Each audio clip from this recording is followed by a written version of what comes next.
about Colby Covington and RDA. They were initially going to fight in Brazil. Oh, that got changed. Yeah, to Chicago, because I feel like I think it was a decision on the UFC's part that it would they have to bring such a greater security detail and blah blah blah blah blah that like it wasn't worth it. I think why did they want to do that initially anyway? Just because he's such a heel? Well, because he likes to play the heel, right? So in a way, you would build up the fight even more, sending him back into enemy territory where he's going to just say, all that scripted stuff that's written for him, and then it was just going to be another one of the.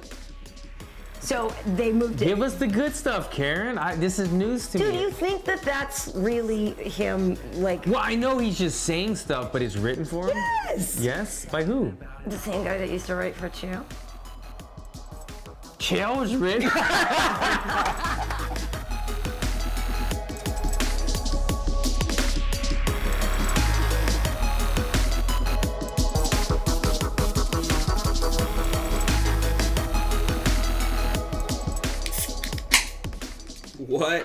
What up, everybody, and welcome back to yet another Sound of Violence podcast.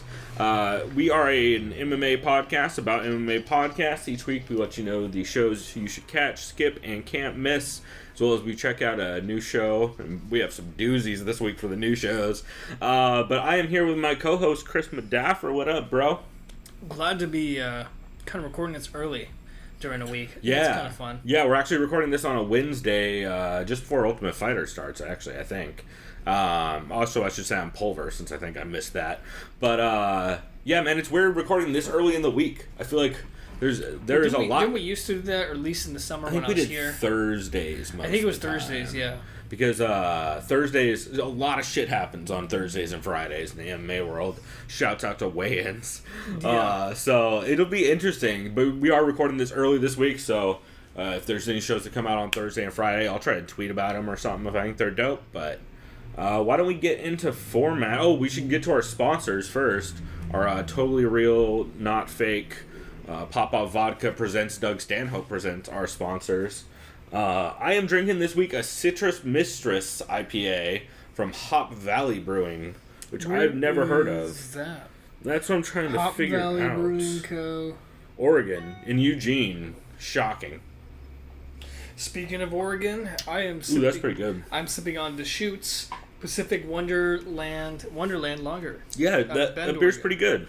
Yeah, I like it. It's my first time having it. This Citrus Mistress, which I fucking hate the name of, is actually pretty solid. It's just like here, you want to try it? It's like a grapefruit IPA. It's pretty bomb. I think they use grapefruit peel in the actual brew, but it's real legit. That's good. Yeah, right? Well, we'll go ahead and jump into format because we're going to keep this one a bit shorter. We're not going to do another 3.5 hour show today, thank God. So why don't we jump in? Oh, first, we'll get to it, but why don't you start us off with the show you think people should catch this week? My catch this week is this week's episode of Heavy Hands. It was a good one. I liked how they broke down the styles of both Dustin Poirier and Justin Gaethje. Mm-hmm. This was Gaethje's third fight in the UFC. After falling to Poirier via TKO in the fourth round, he's 1-2. But it's his style of fighting that keeps getting him main events. Yep. We kind of briefly discussed this Monday. Not just this past Monday, 2 days ago, on our recap. Yeah, which, by the way, we are aware of Chris's fucking dumb computer fan audio, and I've got a plan to fix it next week. My piece of shit laptop is... It's the same one we used when you were over in Rotterdam, too. Yeah, that is true, weird. so I don't know why. So, the fan's just being weird, but I have a plan for that next week, so hopefully we'll get that sorted out. Yeah, if the plan involves taking a hammer to it, I'm down. Okay, it might. We'll see. So, they talked about the improved jabs and striking from Poirier based on... Since he's transitioned from going up in weight, his game all around has just improved a lot. Absolutely. I can't even remember what team he was with before he joined American Top Team and with head coach Mike Brown. I don't know. I know he's always been there, and I'm just thinking of someone else. He's been there for quite a while, and I know he worked a lot with Yves Edwards early on in his career. So I think he's been with that team, but I don't know that he was down there full time though.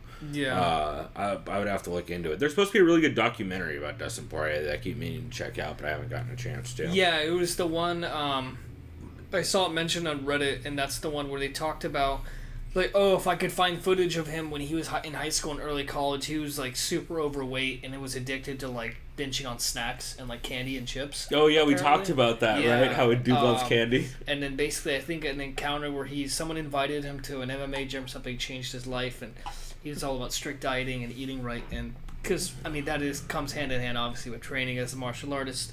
Anyway. But going back to what they were talking about is how Poirier looked. Said his footwork was key in this fight because it helped him keep distance, even when dealing with those crazy inside leg kicks from Gaethje. Yep. And that inside pressure from Gaethje, which he loves to do, pushing the guys against the cage. Not necessarily, there is clinch work, but I kind of feel like he kind of bottles up his kind of like that. Yeah, he throws that high Muay Thai shell kind of guard, and then he'll just walk dudes down. Or rip to the really body. good at cutting off the cage too. Yeah, but they said the combo punching and mid-range footwork from Poirier is something that's going to be very effective if the UFC does decide to give him that title shot against Khabib. I think we mentioned on Monday, Khabib's camp has apparently reached out to Dustin Poirier and says, we are ready to defend against you in the fall. Yeah. So that's a fun fight, man. I think at this point, give him the shot. I mean... Yeah, I think so too. I guess, I don't want to say in a perfect world, have him fight Alvarez. He did mention to Ariel Helwani, Alvarez turned down me 5 times. Yeah, which at that point, it's like fucking, all right, Alvarez can sit out then. Yeah, just move if on. Alvarez wants to sit out, he can sit out. So, there's that. They said Poirier's takedown, because they were talking about, how is this fight going to go down with Khabib if it does happen. So his takedown defense is decent. Khabib would have to eat a lot of shots changing levels coming in for the takedown, which is very true. Talking about Justin Gaethje, what adjustments is he going to have to make here on out? Is he going to have to move away from being a brawler, kind of playing more defensive and maybe conserving energy later in the fight? Yeah, they talked about how he's actually he has been evolving well in the UFC. He's not throwing just giant wind up punches constantly. He's at least working in like some pitter patter stuff to set people up for a giant winding punch rather than just always committing to like the wildest shit. Yeah, I noticed his uppercut, I think, is his best counter that he has as far as when he's like clinching and kind of backpedaling. Yeah, he's really good at getting inside on dudes and working them over from that single collar tie also. They said as far as other matchups and terrible matchups for other members in that division, they said Justin Gaethje's defense and pressure style would work very well against a fighter like BK because BK throws 2 shots at a time. Forgot about BK. It's BK, hilarious. sure. If you guys don't know, you can look up Burger King commercials and you'll Google Burger King MMA and you'll do the math real quick. But yeah, because he's right. BK obviously has devastating power, but he's not a combination puncher. He picks his shots usually with the 1-2s. 100%. Has good defense. Kind of just he has decent footwork, but it's just his stance and his stance changes is what makes BK so effective in that distance striking. But Gaethje would not be a good matchup for him at all as far as the pressuring and not allowing him to. It depends. Yes and no, but because that Floyd kind of fought Gaethje's style for like the first 3 rounds. Yeah. But bigger gloves and Floyd's better defensively, so. They both think Gaethje needs 9 months off. I think he should take time off too. Kind of reevaluate his game plan. Yeah. I still think they give him another top 10 guy at this point, clearly. Yeah, you have to. He just puts on such wild fights that like there's so many fun matchups for that dude. He'll be in the UFC even if he loses his next fight, he's such an attractive fighter to watch. Yeah, stylistically. And he's got that Diego Sanchez factor all day. Which I mean, you can put those dudes in just about any matchup, and they'll drag a fight out of people. I heard some people calling for Al Quinta versus Gaethje, which would be a lot of fun. That'd be a fun fight. And I heard Al was interested in that. He's interested in that as well. Way down the line, though. He says he wants time off. And then lastly, they briefly discussed, from what I got through this, I think maybe listen to about half of this. They discussed the very hyped-up fight between Israel Adesanya and Martin Vettori. They said they're not sure at this point if Adesanya beats anyone better than Vettori, at least at grappling, with the grappling pedigree. Yeah. And I agree. Even without one, grapplers are going to give that dude trouble right now unless he gets with a real wrestling camp for a while. But if that dude got with a solid wrestling camp, he would be fucking trouble for dudes. Yeah, 100%. So that's what I got for my catch. Yeah, that was a great episode. I always love those dudes. They're a lot like Co-Main in that I listen to that show every week, normally the day of it comes out. But I don't always bring it up because they just are consistently great at breaking stuff down, so it doesn't always stand out compared to other stuff, you know? But I love that show. Speaking of shows that are consistently great, for my catch this week, I have the Jordan Breen show, April 17th, 2018, which is aptly named because it is he opens talking about the 8th anniversary of the Strikeforce brawl between Mayhem Miller and the Diaz brother, or the entire Scrap Pack, basically. And it's a lot of talk about that. If you guys don't know Jordan Breen, I mean, that dude is just an encyclopedia of knowledge. And I'm starting to think I like Jordan Breen so much because it's just a giant tangent fest whenever that dude's on a show, which I definitely tend to do quite a bit as well. So, and maybe that's why I have a preference for him. Plus, he's definitely boozes it up hard and is Canadian, which are always pluses for me. But yeah, he talks a bit about that. He does ask whether the Strikeforce Brawl is on the Fight Pass version of that, which, by the way, I looked it up and I tweeted to him, is not on the... they got rid of that? Yeah, it's immediately after the decision. Oh, that was after the fight, huh? Yeah, because... So what happened was they read the decision, Mayhem enters the cage, and they all jump Mayhem. But on the Fight Pass version, as soon as the decision gets read out, it immediately ends the entire card, so... Crazy they pulled that out. Fight Pass hates fucking any kind of content. It's like, dude, it's an old dead organization. Like, it's the Diaz brothers. It's nothing but good for your views. I don't know why you would take that off and make everyone go to Daily Motion to watch it, but whatever. And then it just turns into Jordan Breen spiraling off tangents. He talks about the chaos on the Sherdog Radio Network when they did Beatdown After the Bell when Fedor lost. And, like, the fucking servers went down because everyone was calling in and, like, blowing up the website. That spirals into him talking about Brock Lesnar, Matt Hughes, and, somebody else's autobiography. I forget who the other one was. Shit, I wish I could remember. Anyway, just crazy autobiographies. He talks about Hughes gleefully talking about, in his book about bullying Tim Sylvia, beating up his dad, and statutory raping his future wife. Yikes. Because Matt Hughes is a trash person. Yeah, that dude's biography is fucked up.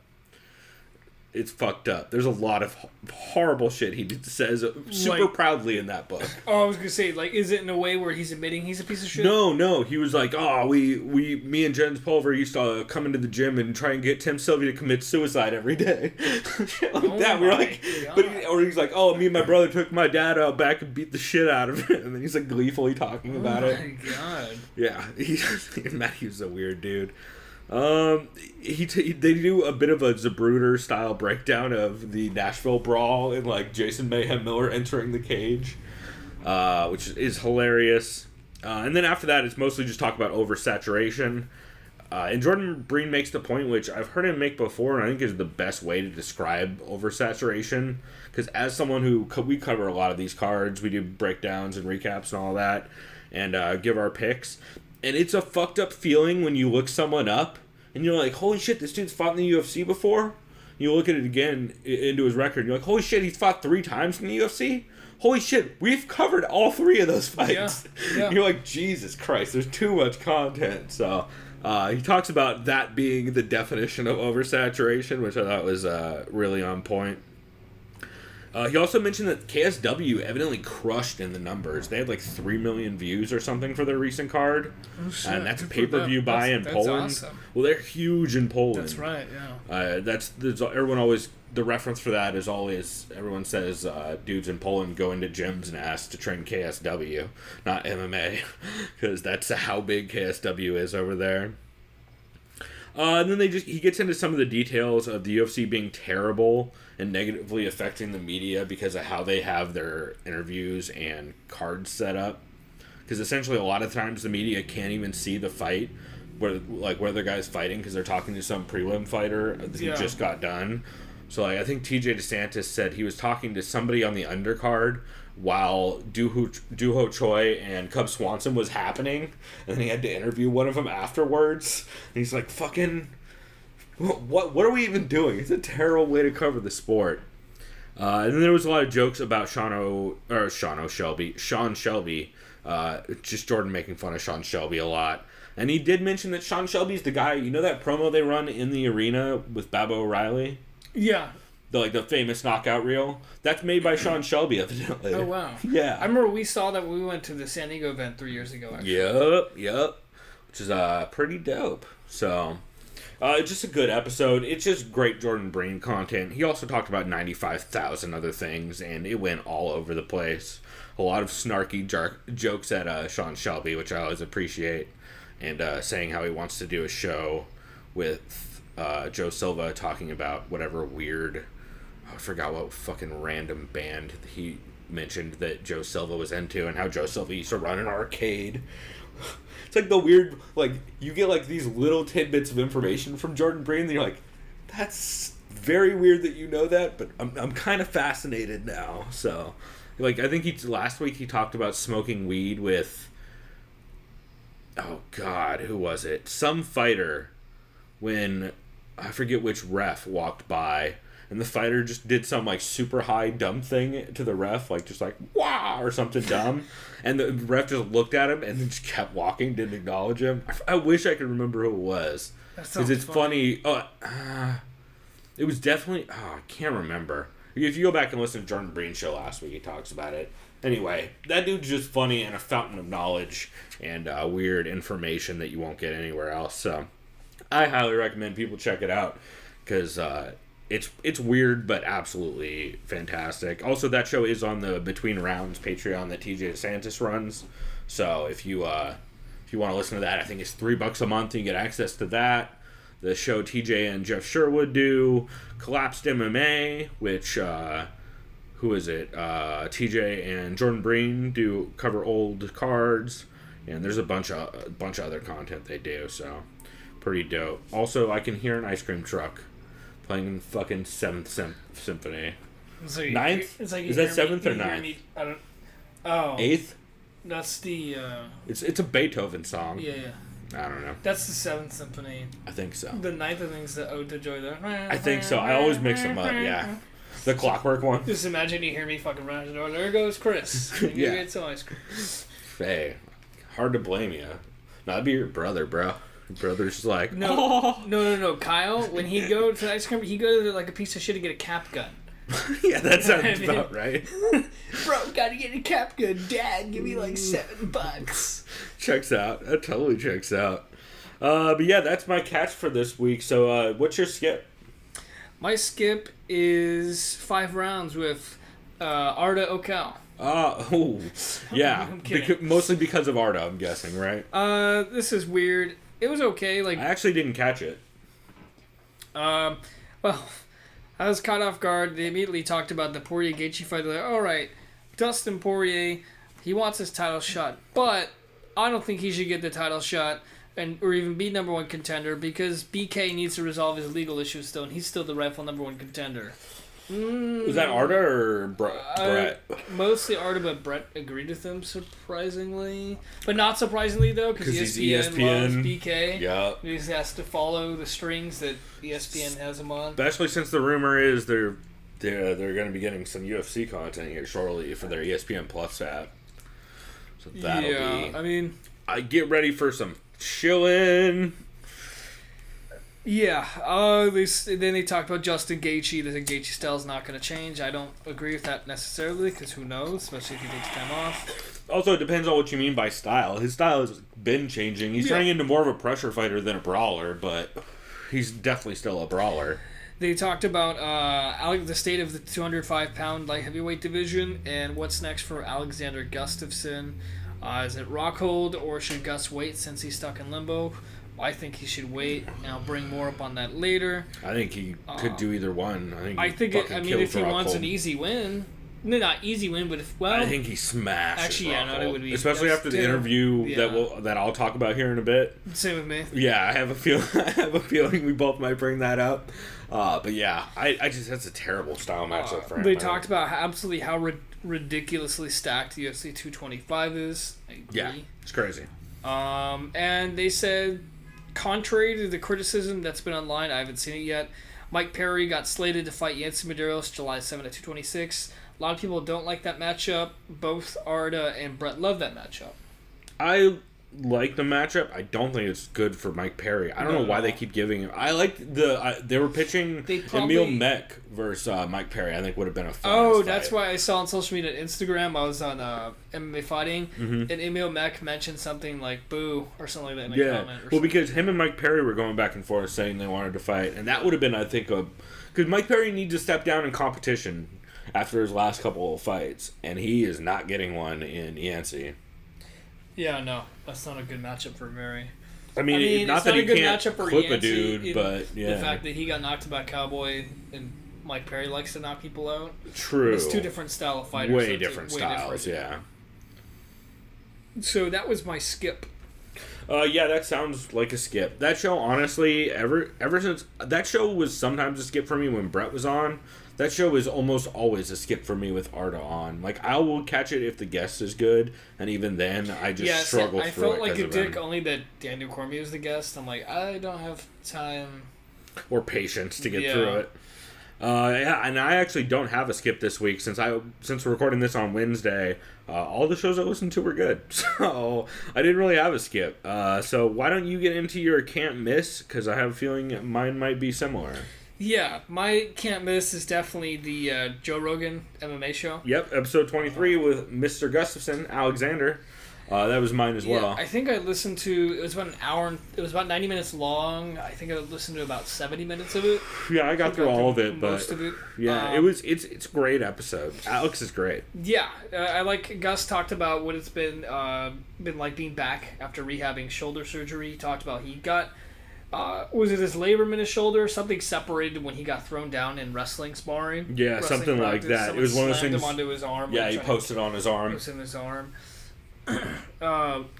Joe commended his performance against Glover Teixeira with that video game combo at the end. Yeah, he just said he stood in front of him and he just ate my uppercuts. Yeah. Yeah, no shit, he did. Gus that is confident crazy. in his chances against DC now because he knows he would stay in the pocket. Or stay out of the pocket. Yeah, would not stay in the pocket Not in this the next pocket, time. yeah, because that's what DC does because he's shorter to get inside. Yep. He thinks the Jones fight was a highlight of his career, even though he's unsure whether he won since it was so chaotic and close. Said in one hand you have your corner and your friends telling you, oh, you're winning this fight, you won. And then other times, where there's elbows flying and you just have no clue what's going on. Yep. Yeah, he did mention, which I thought was crazy, is he said that a win over John Jones is bigger than winning the belt. Winning the belt. Which I get, especially for the fight they had the first time, and for him to not have another shot at that. Like, that dude is the closest you can come to beating two of the best fighters on the planet, and barely not winning. That kind of just makes him the third best, I guess. It's definitely the third best current light heavyweight. Definitely. Especially now that Anthony is retired. This didn't surprise me when Joe's a very open person.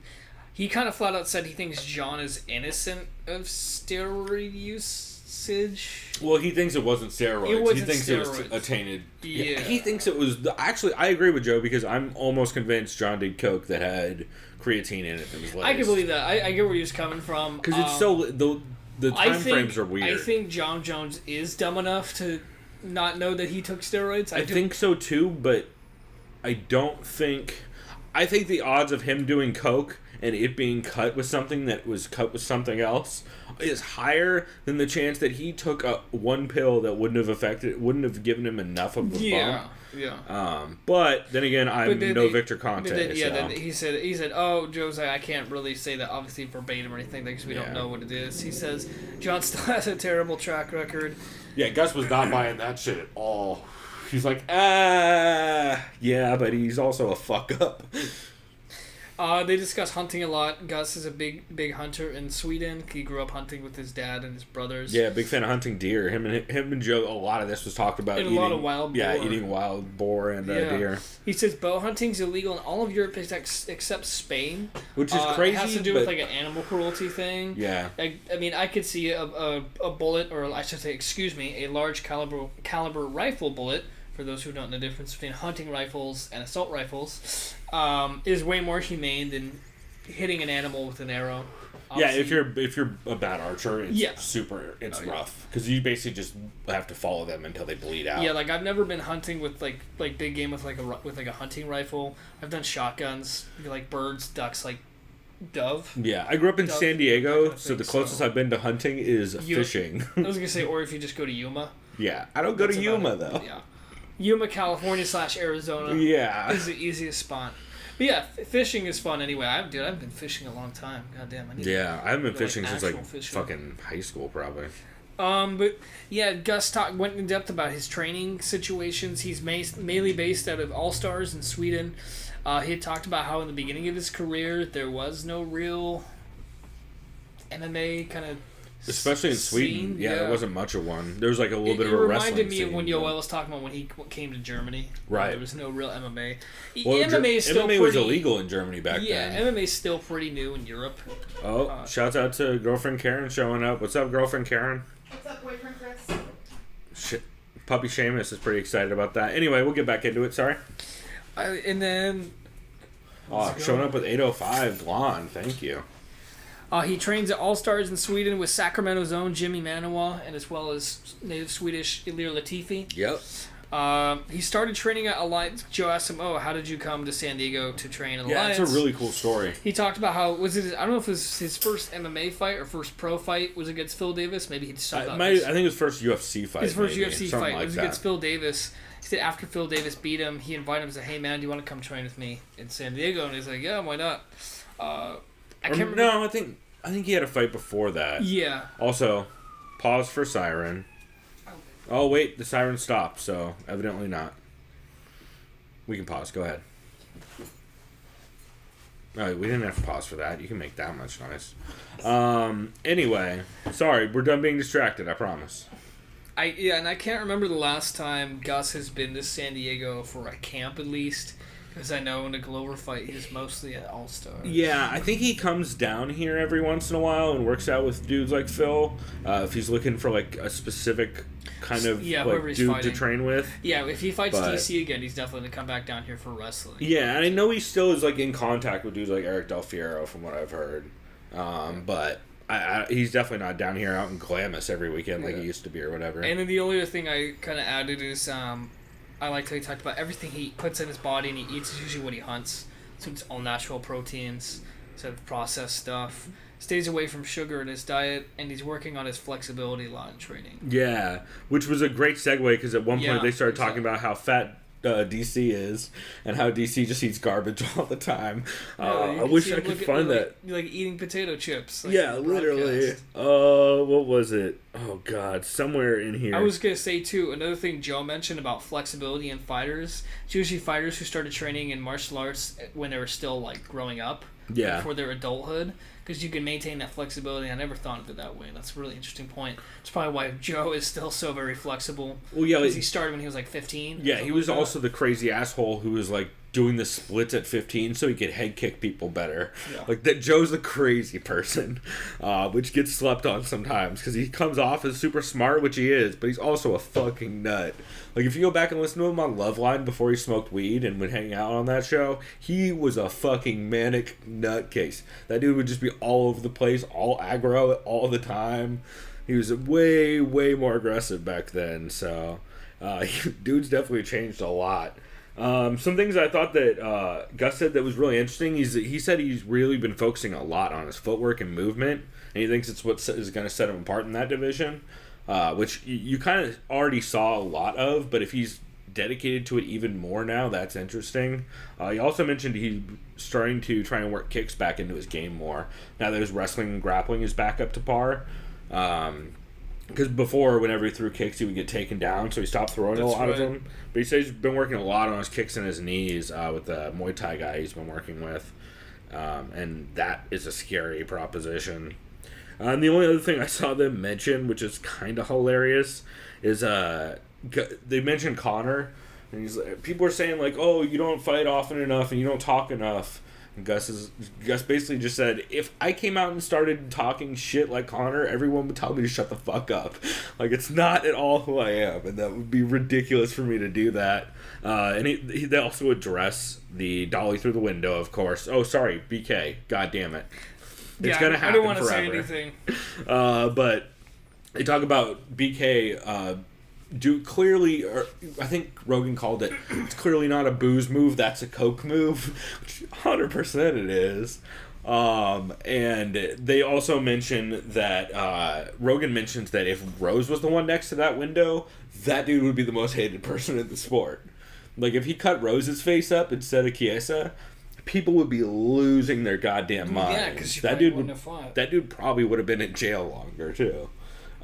So pretty, and it's crazy because if they just sat different in the bus, that shit would have gone down. Yeah, she was I think sitting behind something like that. Rose. Yeah, so just a fun episode. Gus was really just open and funny and swore a lot more than I thought he would. It was a good episode. I really enjoyed it. Cool, man. So did you listen to any new shows this week? I did, and I was looking forward to listening to this because it was produced by TJ DeSantis. That's right. Call Me Al, Ali Quinta, Raging Ali Quinta. Yeah, I actually have 2 new shows, and one of them is Call Me Al. The other one is also produced by TJ DeSantis. So this was Al's first episode. It was really good. Yeah, I liked it a lot. He talked about how Ray Longo, his head coach, usually has only fighters from Long Island in his gym, but that's changing now. As evident with, and I forgot his name, but he's a fighter from... Marab or Oka? Oka, that's who it is. He's from the Republic of Georgia. No, I think Marab's from Georgia, and Oka Sasaki is from somewhere in Asia. Sasaki's a Japanese name. I think so. Yeah. I'm bad at that stuff. I always say the wrong thing and then sound racist as shit. That's Japanese. So yeah, that's interesting. That's cool. And your gym needs that. You need a lot of diversity. Fighters from all over, because you just kind of pick their brain, get a different style. Especially when you kind of mold that. With Ray Longo's style of teaching, I think you can get a lot of killers out there. Yeah, and dudes like Marab are beasts from the little bit I've seen of him. So, and Oka Sasaki's huge. He's that 135 pounder or 125er that's who's like giant. 5'11"? He's like almost 6 foot or whatever. Yeah, that's kind of insane. I'll talk taller to than DC. That's so weird. Yeah. Al talked about the first time going to a UFC event when he was in high school. Yeah, UFC 53, I think. 53. Which was Carl Parisian versus Sarah, I believe. Sarah, yeah. Talks about Pete Drago, how cool he is. He still trains in the gym, and he's just such a fun person to talk to. He talks about how the time when he was on the Ultimate Fighter Season 15, which was the live season. Yeah, that was a good one. Chiesa was on that too, right? Yeah, he was on Team Faber. Guys. He was on Team Faber with Chiesa. Yeah. Because they fought against each other in the finale. But at one point, since it was live, he's like, "Oh, I'm bored." Which you're not supposed to do in the show, ventured into Vegas on his own. Well, he let Lance Palmer know. Yeah, or something like he gave him a note at the beginning of the season because his buddies were going to come down to Vegas, and Lance Palmer gave the note to his buddies about where they were going to be where and when they were going to be at the UFC gym. What it was, yeah. So because I think the guy was getting married or something, it was someone's bachelor party or something. That's what he mentioned as a bachelor party. Yeah, so they're driving to the gym and he looks over and he sees his buddy. He's like, "Oh shit!" And it was after he won 2 fights, so he just takes off running and goes he's and like, says what's up to him. They're not gonna kick me off the show. Hey, he was right. And then he said a fan saw him and told him, he's like, "Hey, how do I look on the show?" He's like, "Oh, you look good." Yeah, there's just a lot of cool, goofy stories that Al tells. He's just also super funny and relaxed, and I don't know, that dude is so underrated, I think, in general. Also, you are gonna hear in our next break.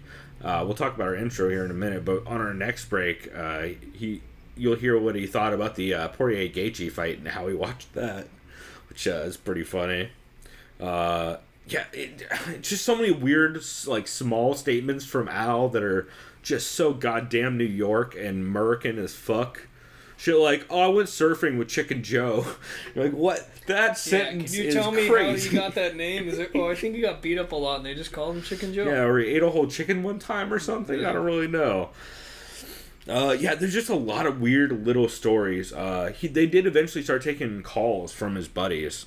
Yeah, or one of his buddies. That one guy from North Fork or something like that, Yeah, like on the eastern like part that. of Long Island. He's like, it's like flooded here. I can't even go outside. It's raining so hard. Yeah, evidently it was raining super bad out in New York. And they also talked about how Al's going to take a vacation and go to Puerto Rico. And how he's trying to talk his buddy into going with him. No, Costa Rica. Costa Rica. Puerto Rico at That's the right. moment is currently I without had Costa power. Rico written down, so I had to guess which one it was. Yeah, and Puerto Rico is without power. Apparently they had Oh, something... that's right. Shouts out to Angela Magana. Yeah, right. I guess a power line, some big generator that runs like all the country's electricity went out. Unfortunately, now known as power. It sucks. Well, it's not like they had power for very long because they got Because of hurricaned the real hurricane, bad. Yeah. Unfortunately, Puerto that, Rico's- that it happened in Puerto Rico like what earlier this year, like January. something like that. Yeah, beginning of the year. Yeah, just a lot of fun stories from Al in general. Just that podcast is cool. He talks about how he started working in Sarah's and met him back in the day because he was at it was like a Pat Miletich affiliate gym, I believe. It was Militich, yeah. Yeah, and he talks meeting dudes like Pete Sell and hanging out with him back in the day. And they talk a lot. He talks a lot about the Khabib fight, which is interesting to get his take on it and what he thought like went well, what he thought didn't. Like, dude is just super open and hilarious. I think the only other note I had on that was he did take a real estate question. He took some fan questions, which was fun. No, yeah. Someone said, "What's more important, having a house with like a stable roof and windows, or something like that, or buying a house in a really good school district?" Yeah, and I was like, well, I mean, it depends, but definitely school district, probably. I mean, if your kid's good enough in school, he'll buy you fucking roof and windows eventually, which is just fucking goofy. And then at the end of the show, he did mention, he's like, yeah, we'll do some t-shirt giveaways. Oh, you know what? Maybe I'll give away a market evaluation for your house, too, if you want one. Fucking raging out market evaluation. Maybe we'll give one of those away, which I thought was double hilarious. Because that dude has mad real estate jokes, not as much as Ally Quinta Realty, Aaron, on Twitter does, but he's definitely witty as hell and very funny. So, I thought that was a great episode. The other new show I listened to was The G Word with Rose Gracie, which, of course, Rose Gracie is the person who TJ Santis has a studio in the back of her gym right now. Which is a running gag on that show that every time anyone calls, it's the same phone line for the gym as for TJ. So half the time it's people calling about jiu-jitsu, and he has to be like, "Hi, you're on Beatdown after the bell. You're on the radio. What's up?" And they're like, I was calling about jiu-jitsu." He's like, "Okay, well, call back." So Rose comes on. Rose is really interesting. She is, God, I'm gonna fuck up this lineage. I want to say she's Hickson's daughter? No, that's not right. One of the Shit. one of the 9 kids. Yeah, she's one. There's so many. I'm so bad at Gracie lineage because there's so much of it. I know Helio is her grandfather. I'm pretty sure, or her. He can't be her dad, right? There's so many Gracies, dude. It's impossible. And all their names start with an R, which It's doesn't help. basically out of an episode of Game of Thrones. They should have their own. They flag. are they are a clan in Game of Thrones, 100%. But Rose, essentially, it's just Rose hanging out talking to TJ, like she's done on a couple of the Beatdown episodes with TJ. Rose talks a bit about sending food back at restaurants, and then which quickly turns into a conversation about her being vegan because the Gracie diet, and a long fucking wild conversation about that. Phrases like, "I'd rather eat someone's spit than a deceased body." Stuff like that, where you're like, all right, Rose Gracie, calm down, even though you have less Brazilian accent than Mackenzie Dern. That's it's real funny. She really does. Like, she definitely has an accent, but it's way less than Mackenzie Dern. So, I don't know. She talks about growing up on the Gracie diet, though, which is interesting. Talking about, like, having to go to school and eat, like, bananas and prunes and shit, and everyone makes fun of her for eating weird shit. It's like, it's the family diet. I can't. Whatever. Talks a lot about her kids, because her kids are basically small adults. Like, TJ talks about interacting with them a lot, and it weirds him out because they're just super competent at everything. Like, they'll just take their own Uber home or whatever if they have to, and like they're very, very grown up, which is kind of just a Gracie thing in general. Yeah. Like, I guess when you're just getting strangled by every relative you have all the time, he's you grow up fast. Yeah. So overall, I mean, it's just a lot of talk like they normally do. It's just Rose Gracie talking about her kids, and her and TJ talking about growing up as a Gracie, and just kind of the conversations they've had in the past. It's fun for sure, and you get to know a lot more about kind of like the Gracie lineage, stuff like Rose always says she goes to Pedro Valente, who's actually the guest on this episode. Says he's the guy she calls if she has any questions about Helio, who's like Helio's like the head Gracie, the old one that grew up and like learned jiu-jitsu from the Japanese way back in the day. Okay. I forget dude's name that he learned it from. So that must be the dad or grandpa, right? Well, I mean, it depends on who's you're talking about, because he's the dad and grandpa to like all of them. Or great grandpa or great. There's a lot of Gracies. Those motherfuckers know how to procreate.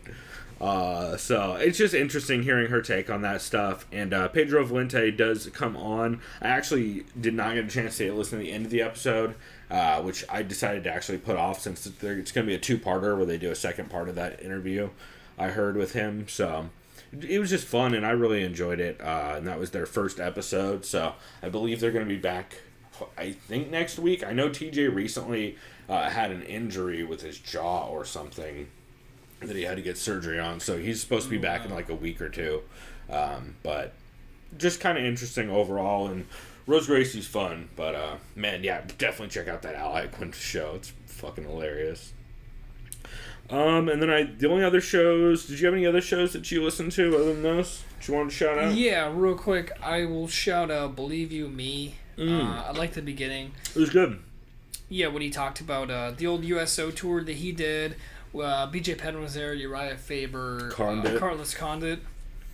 He talked about originally the UFC told him they lied to him. I mean, logically it wouldn't make sense for people to see him, but he wanted to see his brother at the time who was serving in Afghanistan. Right.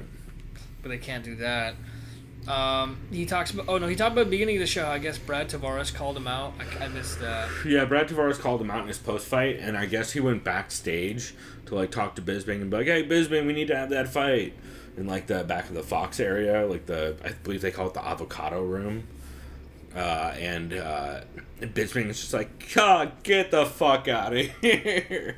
And then he was like, "No, really, get the fuck out!" But doing his like Bisping laugh thing while he does it, where you're like, I'm pretty sure he's being serious, but he's laughing like he's not serious. But yeah, Bisping said on that show he has no interest in that fight. Yeah. He talked about the USO trip when he went to Afghanistan years and years ago. He sparred with a special. They were at an air base with a bunch of special forces guys. Yep. So he did some light sparring with the special forces guy. He says he talked about basically 100 out of 100 times a mixed martial artist, a professional mixed martial artist will always beat a special forces guy in hand to hand, because special forces guys are trained for militaristic situations, and they're also trained to have a gun on them. Yeah, or a knife or a K-bar. Yeah. So there's that. They said one guy was a tough guy there. Went up to Carlos Condit. It's a great story. And he was like, "Hey man, I'll fight you." And Carlos was like, "Okay." He's spar, like, Carlos, yeah, spar you. It's super mellow as Carlos is. He's like, how do you want to spar? And then basically, Carlos is like, "I'll hit you as hard as you hit me."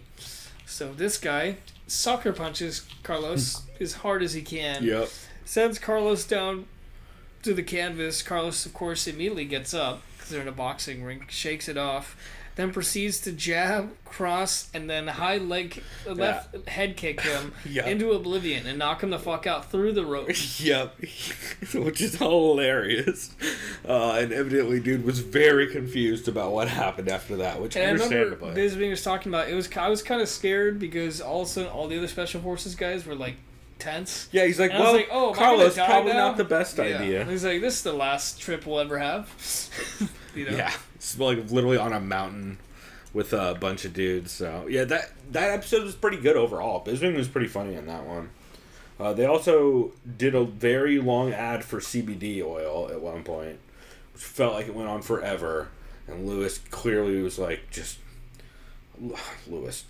Lewis is the Arda of that show. If Arda was funny sometimes. I can see that.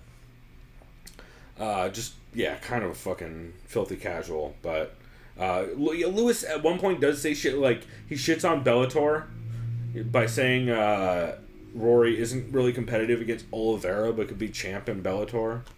It's like, motherfucker, I get that he beat Rory McDonald, but that was 2011, and they're both very different fighters now than they were in 2011. Yeah. So I would not favor Condit over fucking Douglas Lima at this point.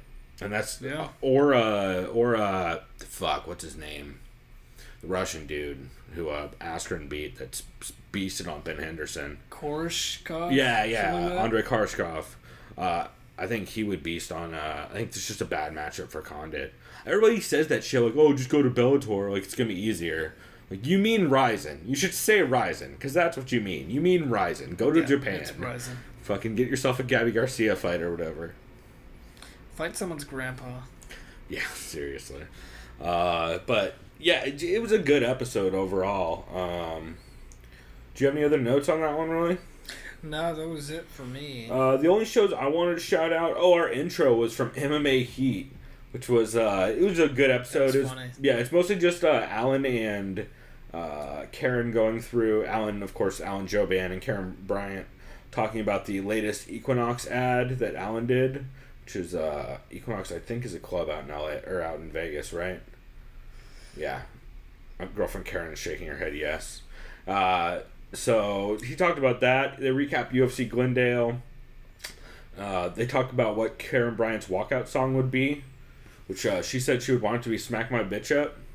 Which I was like, that's pretty hilarious. Who's that? That's that group Prodigy? Yeah, Prodigy. Yeah. She's like, well, I mean, it'd be disrespectful to my opponent, but I'd be into it. It'd be hilarious. They started making a lot of weed jokes at Karen's expense because there was an audio issue, and someone said they spilled their bong water. She's like, that smells terrible. I feel really bad for you. And Alan Joban's like, how would you know, Karen? So then and she's also Jamaican, so it just turns into a lot of weed jokes after that, which is pretty great. And then Karen drops a goddamn truth bomb. Karen Bryant, she says that she makes, well, you guys heard it on the intro. She basically says Colby has a writer, and Alan Joban's like, oh yeah, wait, what? He has a writer? She's like, yeah, he obviously has a writer. And he's like, at first I thought the same thing Alan did, which is, oh, you mean Colby like has someone who like gives him some punchlines or whatever, and he kind of just works on like he just runs his gimmick or whatever. It's like, no, he has a writer. Like, and he's like, same who? Yeah, she's like, it's the same guy Chael had. Shouts out to Doug Crosby, the worst guest in the history of podcasts. Also the worst ref, probably, in the history of male reffing. Shouts out to Adelaide Bird. But she just, the way she said it and the delivery, I lost my shit. I thought it was hilarious. And Alan Joban no-selling it was also great. That, Chael had a writer. I just thought it was fucking hilarious. And the only other shows I wanted to shout out, Anik and Florian podcast 152 was pretty good. They had Ray Longo come on to talk about Merab Yoka Sasaki and Aljo all fighting this weekend. Dean Thomas also calls in to talk about working with fighters like Shoeface and Amanda Nunes, and Chase Sherman calls in. And he does mention, Anik mentions at one point that he talked to Carlos Condit's team, and he did go out during that guillotine. And when Alex Oliveira readjusted his hand, that's when he came to and tapped. Because he was out. Carlos told his team he woke up from a dream when he readjusted his hands. Yikes. Yeah, which is fucking scary as shit. And Oliveira said he could feel him go out too. So I mean, and that's what everybody was saying. That's crazy. That's what DC was saying too. And that's crazy when you say woke up from a dream. It's almost like you can be out for what seems like a couple seconds, but it could seem like an hour. Forever, yeah. Hours of sleep. Yeah, so just a really good show. Two that I did not get a chance to get to, which I'm bummed out about, but I'd highly recommend people check out just based on who was on it. Coast to Coast Combat Hour, which is the homies MMA Hawk and Carbazal MMA, I think, Ed and Matt over at the MMA community. They had fellow MMA community forums member Rhino on, who's a BJJ black belt since 2014 and grew up training with Dean Thomas and guys like that. So he came on, and that's, I guarantee, a good episode, even though I haven't gotten a chance to catch it yet. The other one is MMA Junkie Radio 2662 with Eve Edwards and Matt Brown. Just based on those guests alone, I guarantee it's a great episode, so I highly recommend checking those out. And then the only other thing I wanted to mention is Ben and Chad. We mentioned they did their Brunch of Champions Patreon stream last week, but one thing that they did say during that Patreon stream is that they're going to maybe do a bare knuckle card commentary in the future. Cool. Hopefully the one that has Bobby Gunn and Maurice Jackson and Enrico Rodriguez and everybody on it. So that'll be cool. But that's all I wanted to cover, really. Do you have anything else to add? I just have some, it's not breaking news. I remember heard about this a couple days ago. But bet the house, if you're a boxing fan, a fighter, a fellow Armenian boxer, Vanis Martirizian, is fighting Triple G on May 5th. And who would you guess trains Vanis? They did not get the fucking Edmund guy. Yes, it is. Jesus Christ. Bet the house on Vanis Martirizian. Don't do that. Don't do it. He doesn't have head movement. Yeah, more like bet the house on Triple G knockout in first round for sure. I don't know first round, maybe but not first round. But. A Triple G knockout against the Edmund dude sounds like a great call. Yeah. I just hope we get to hear head movement screamed in the corner is really all I want. Someone said, how is his head movement and clinch skills? Yeah, 100%. Head movement! Oh, actually, bet the house first round knockout. Apparently, Martirizian hasn't fought in 2 years. Cool. Still boxing, though. Yeah, it's still boxing. So, inside the first 6 is probably decent. But I'm sure those odds are terrible for anyone other than Edmund's guy. So... All right, we will wrap that segment here. You guys can listen to this clip of Ali Quinta talking about how he watched the Gaethje versus Poirier fight last weekend, and then we will get into our picks for this weekend's UFC fight night Barboza versus Lee card. So listen to that clip, and we'll be right back.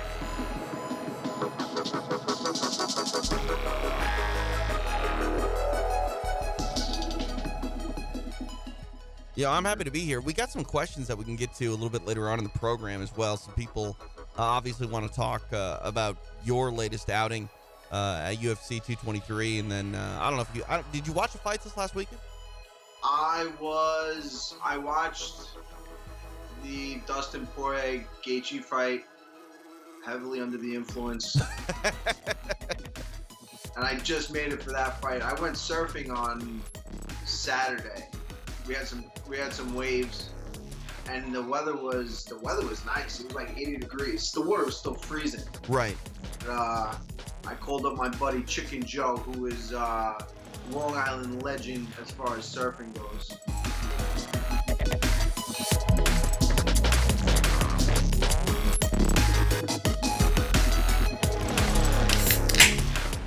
All right, everyone, we're back. That's right. Just in time, of course, for our picks. And we also just watched the Ultimate Fighter first episode, or I should say we watched the last 15 minutes of it where there was an actual fight. Probably didn't have to watch 15 minutes worth. Yeah, it would have been cool to see the picks, but oh well, what can you do? Yeah, it was, I believe the fight was Joe Giannetti versus John Gunther? Gunther, that's right. And John Gunther got choked the fuck out, spoiler alert. Got caught in a high elbow guillotine and went to fucking sleep. I think that fight was like, what, 15 seconds long, maybe? Something like 20? that, if you're gonna that. Yeah, so, I don't know. We watched, like I said, maybe the last 20 minutes of that episode. It seemed hilarious. DC just egging everybody on, so maybe check that out. Instigator. But we will get in, like you said, to our picks for this Barboza versus Lee card, which looks pretty good, dude. Yeah. In Atlantic City, New Jersey.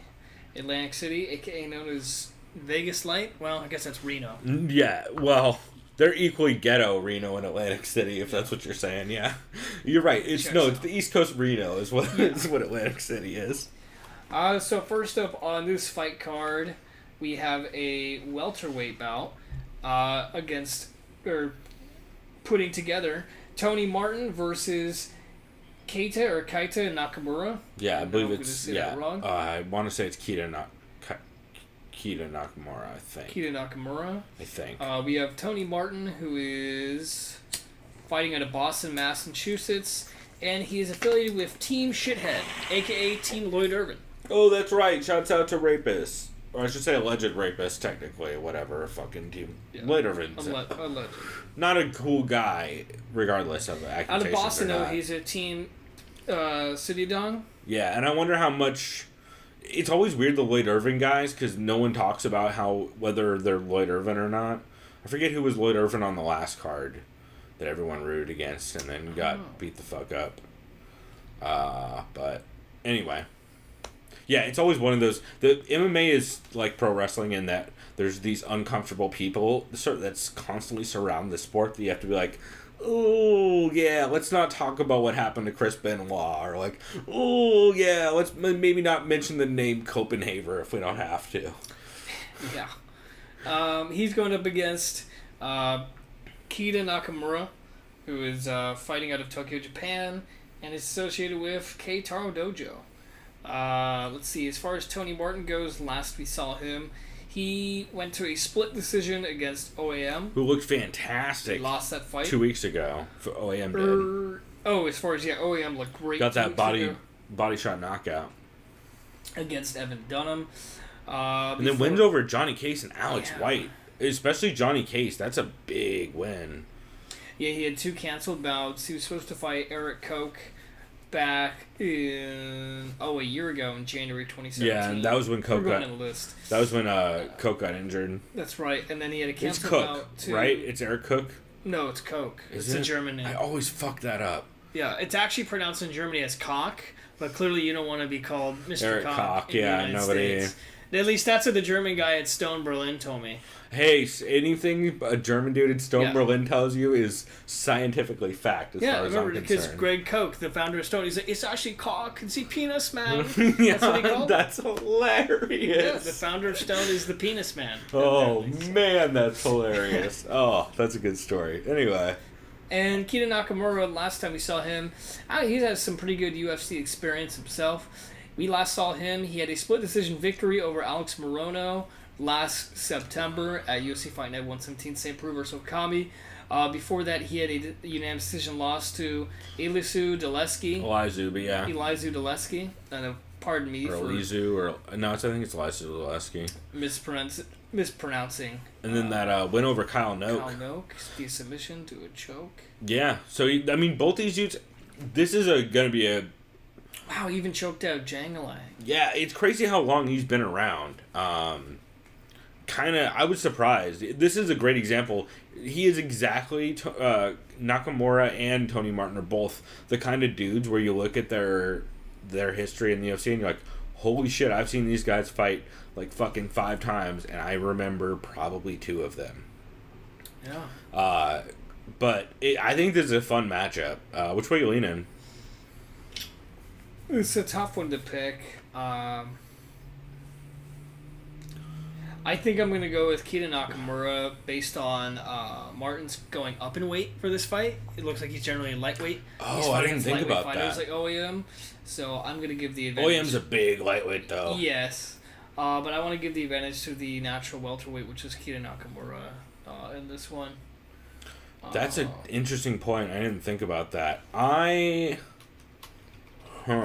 I was close to picking Martin, though. Yeah, and I think this is gonna be a really close fight. I'm gonna take Nakamura. Actually, no. You know what? I'm gonna take Martin by decision. And I'm gonna go.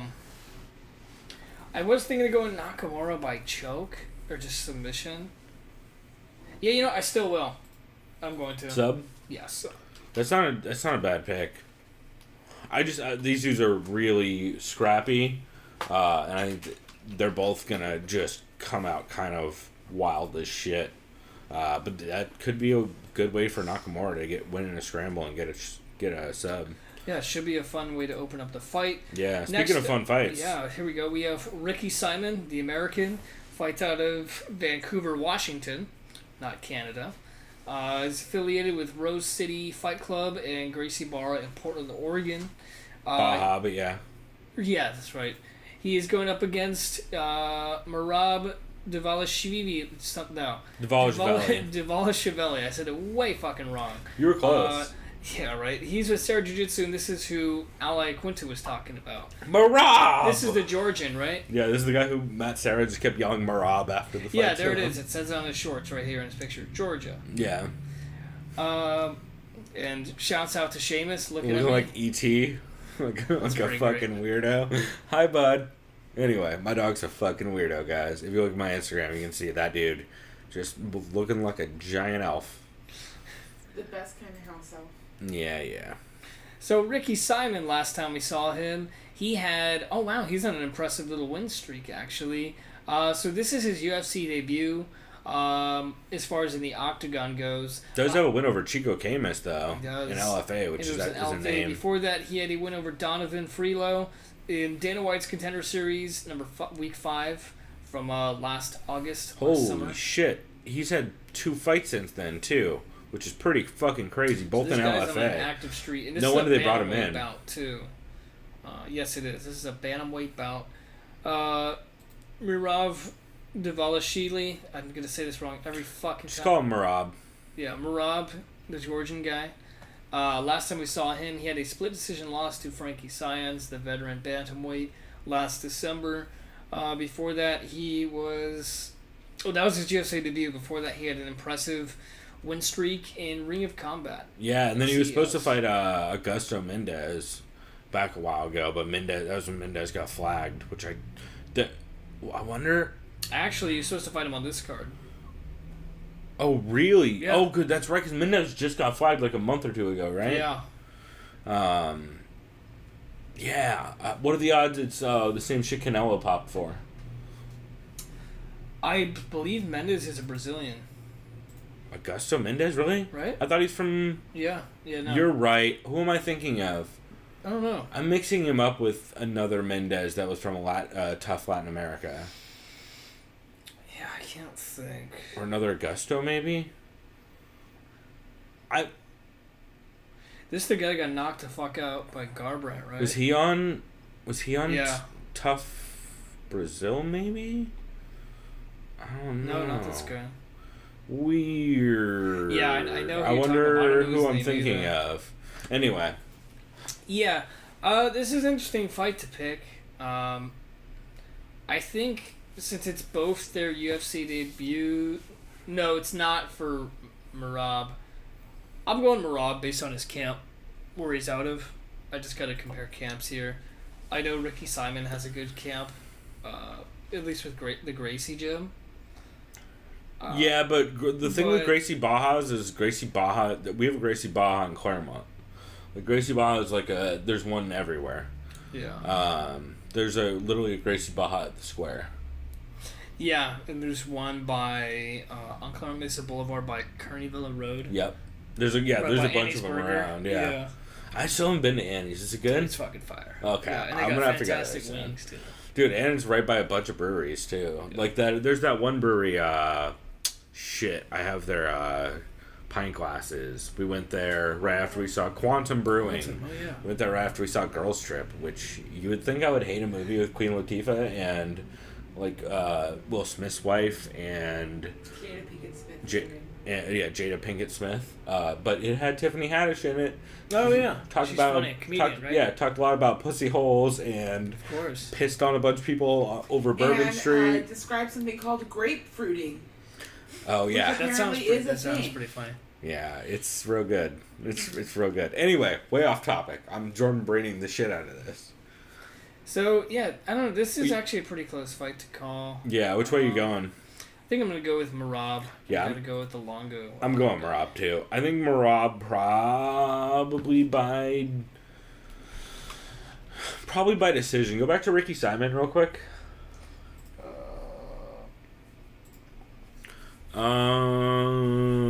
What was his last loss was via choke at Titan. How long ago was that?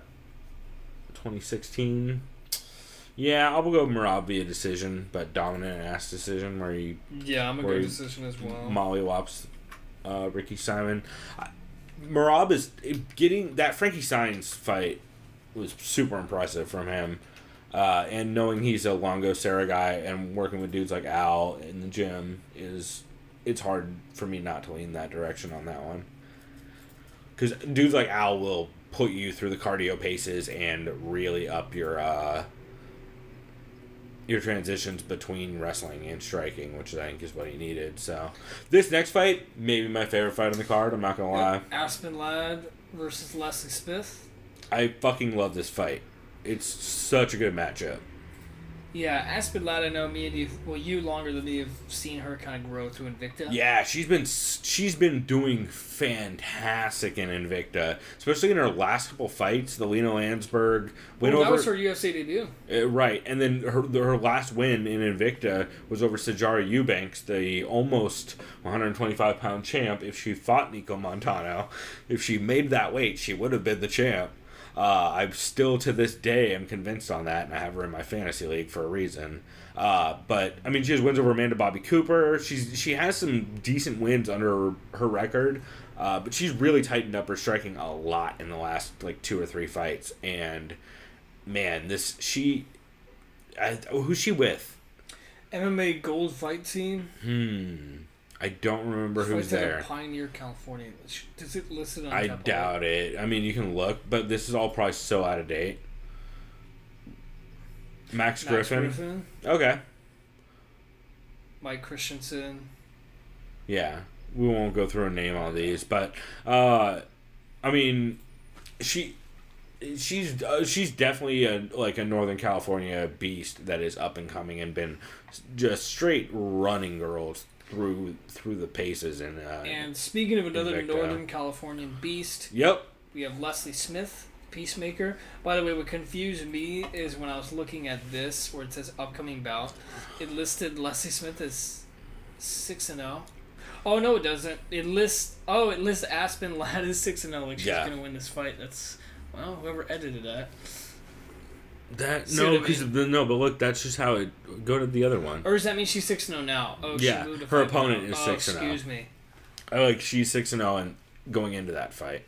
Leslie Smith's record is on the right side. Oh, I see. Yeah, that confused the fuck out of me. Okay. Getting used to topology, y'all, since Sherdog is dead to me. So Leslie Smith's currently on a 2-fight win streak. Yeah, She's 2 big fights too. With Cesar Gracie Jiu-Jitsu. Fights out of Pleasant Hill, California. Fights out of the Nick and Nate Diaz team. Let's be real. Yeah. She scrap pack as a motherfucker. And last time we saw her was at UFC Fight Night 113.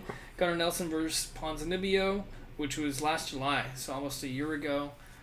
She had a TKO victory in round 2 against Amanda Lemos. Mm-hmm. Yeah, who I believe popped recently, didn't she? Right. She's the one that popped? Because every time I saw that, I kept thinking it was Amanda Nunes. Because Amanda Nunes... Oh, God, that bus noise is bad. Oh, sorry about that squeak, y'all. Keanu Reeves is not on that bus, and it's not going over 55 miles per hour. 60 miles. Was it 60? I wish that bus... I think you're right. It is 60, yeah. I wish that bus was speed. 55 was the red line, where if you go below 55, you blow up. Yeah. I remember that. I wish that bus was... Good call, Karen. It was set up with a bomb, so I wouldn't have had to hear that right now. I mean, this is the same show that said that the Blue Angels should probably fall out of the sky. So I would like to know that girlfriend Karen does not endorse any of his statements. I was about to say, I don't endorse what Pulver said. No, the funniest part about Speed, though, by the way, was when the chick tried to jump out of the bus on the freeway and then blew up and got run over. That makes me laugh every single time I watch that. Someone dying hilariously is going to make anyone laugh. Yeah. We're human, after all. I thought the funniest part about Speed is how much it makes you draw triangles, but we'll keep going. I thought the funniest thing about Speed was the acting. Well, okay. So yeah, Aspen Ladd, Leslie Smith. Which way you leaning on this? Because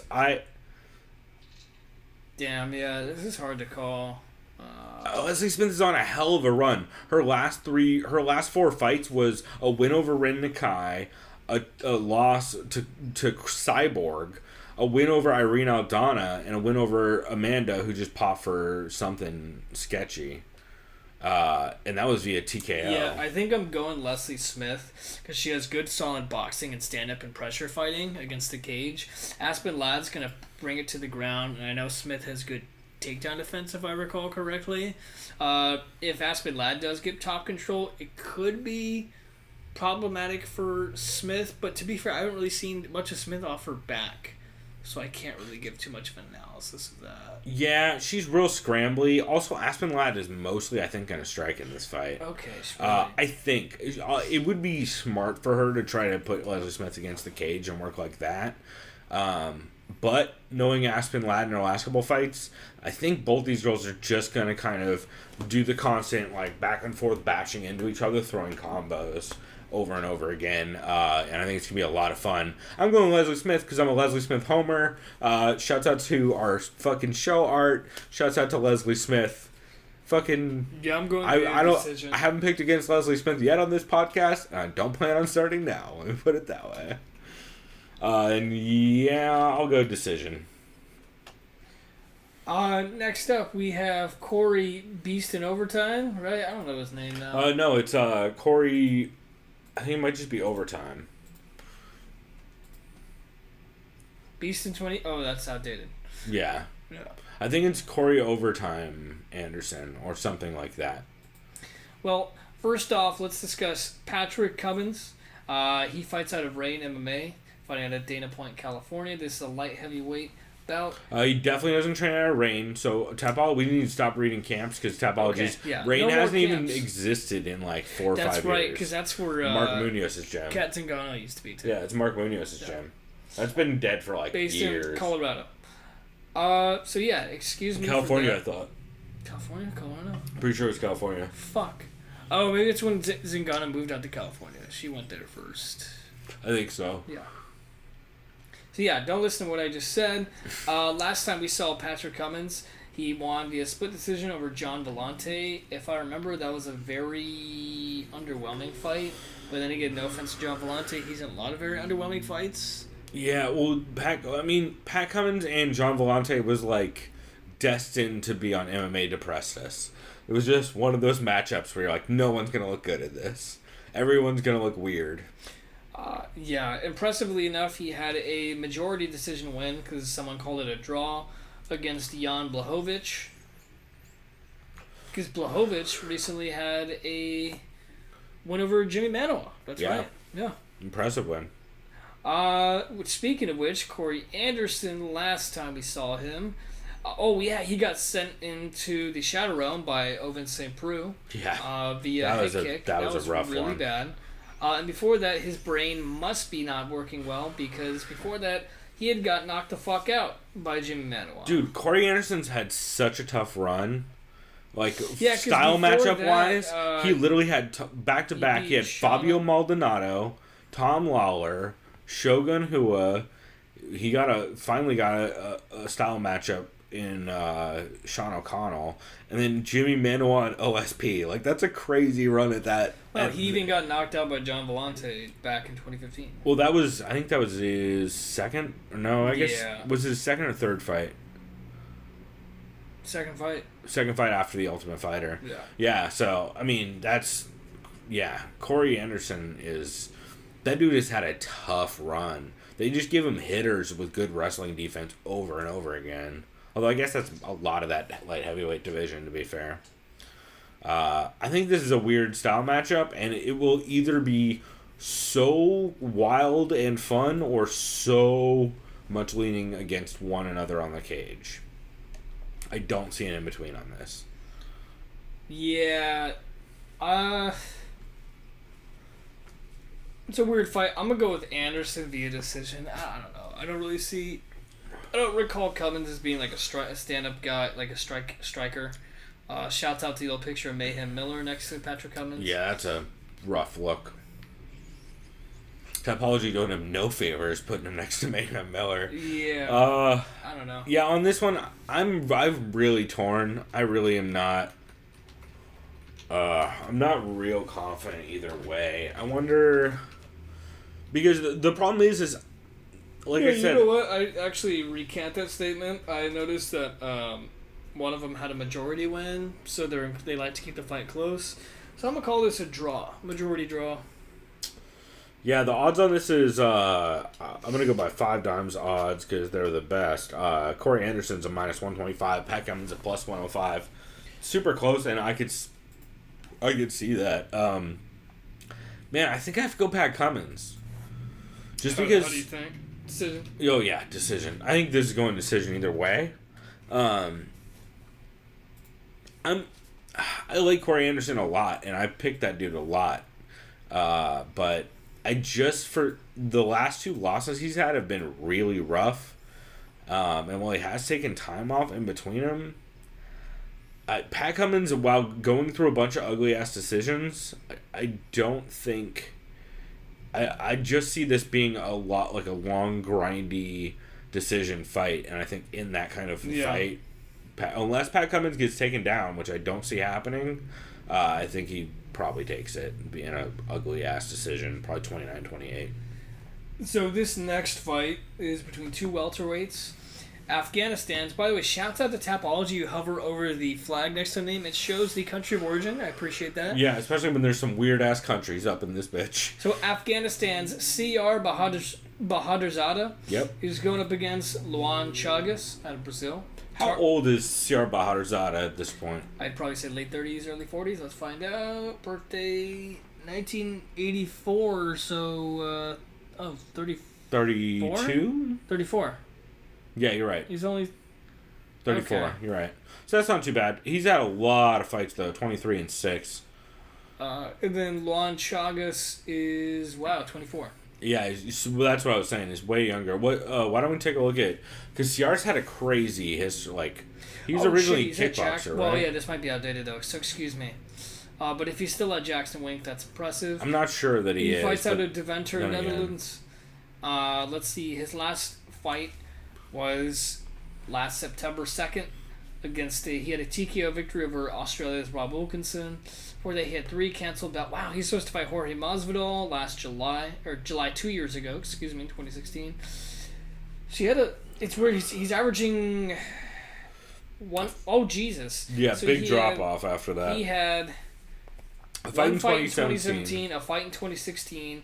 Then he hadn't fought since 2013. Yeah, so he hasn't. That's why I asked, because he hasn't been super active in a while, and he's been fighting for a long ass time. Like if you scroll down to the bottom, when was his first fight in the UFC? A lot of canceled bouts. I don't know if this guy's injury problems. Yeah, like first bout in the UFC was what? 2012. Yeah, 2012. It's a long ass time ago, considering how many fights he had before that in other sports.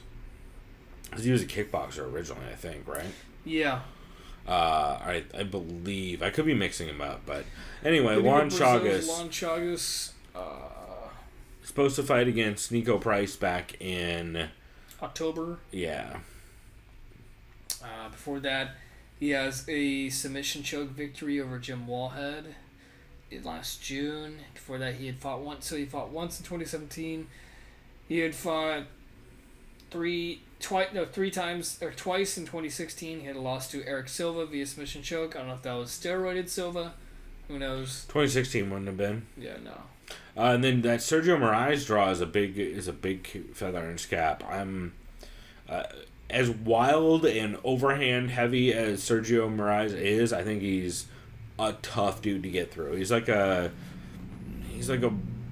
I wouldn't say John Dodson. He's like a Lineker type with really good jiu-jitsu. He's almost like if Lineker and Charles Oliveira had a kid. If Chucky Olives and Lineker had a kid, it would fight like similar to how Sergio Moraes fights. I could see that. Yeah. This is, you know me, I've said this before. It's a weird fight to call, but I'm going to go with the younger guy who's fought more recently, not the older fighter who had a 3-year layoff. Yeah, I am too. So I have to go Luan Chagas. As far as method of victory, he's going to choke him out.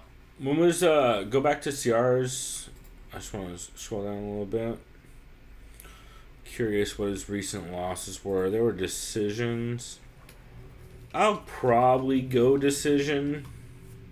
Sub would not surprise me, but I'm going to go decision for Chagas. This next fight's fucking awesome. Yep, this next fight we have... Really cool. And I was super close to adding him into my flex on fantasy. I probably should have. Magomed Bibulatov is going up against flyweight from Japan, Yuta Sasaki. Is it Yuta? Yuta? I was calling him Yoka. Looks like Yuta. It's definitely Yuta. Oh, his Oka, nickname, that's Oka. why. Yeah, Oka Sasaki is what I was calling. Or I think it's Yoka Sasaki. Or at least that's what Raging Out was calling him this week. Yoka. Either way, this dude is 5'10". No, it's Oka, I think. There's a U in there, yeah. U-L-K, Ulka. Anyways, Yuta Sasaki is 5'10" and cuts to 125 pounds, which is crazy. Yeah. He's fighting out of Shizuoka, Japan. Well, he's fighting from Shizuoka, Japan. That's fighting out of Longo Weidman, whatever that is, Law MMA. He's going up against the Dagestanian, I would imagine. I'm just assuming that. Nope. He's fighting. You can hover over that flag and find out. Well, that's the Russian flag. I know, I was kidding. Yeah.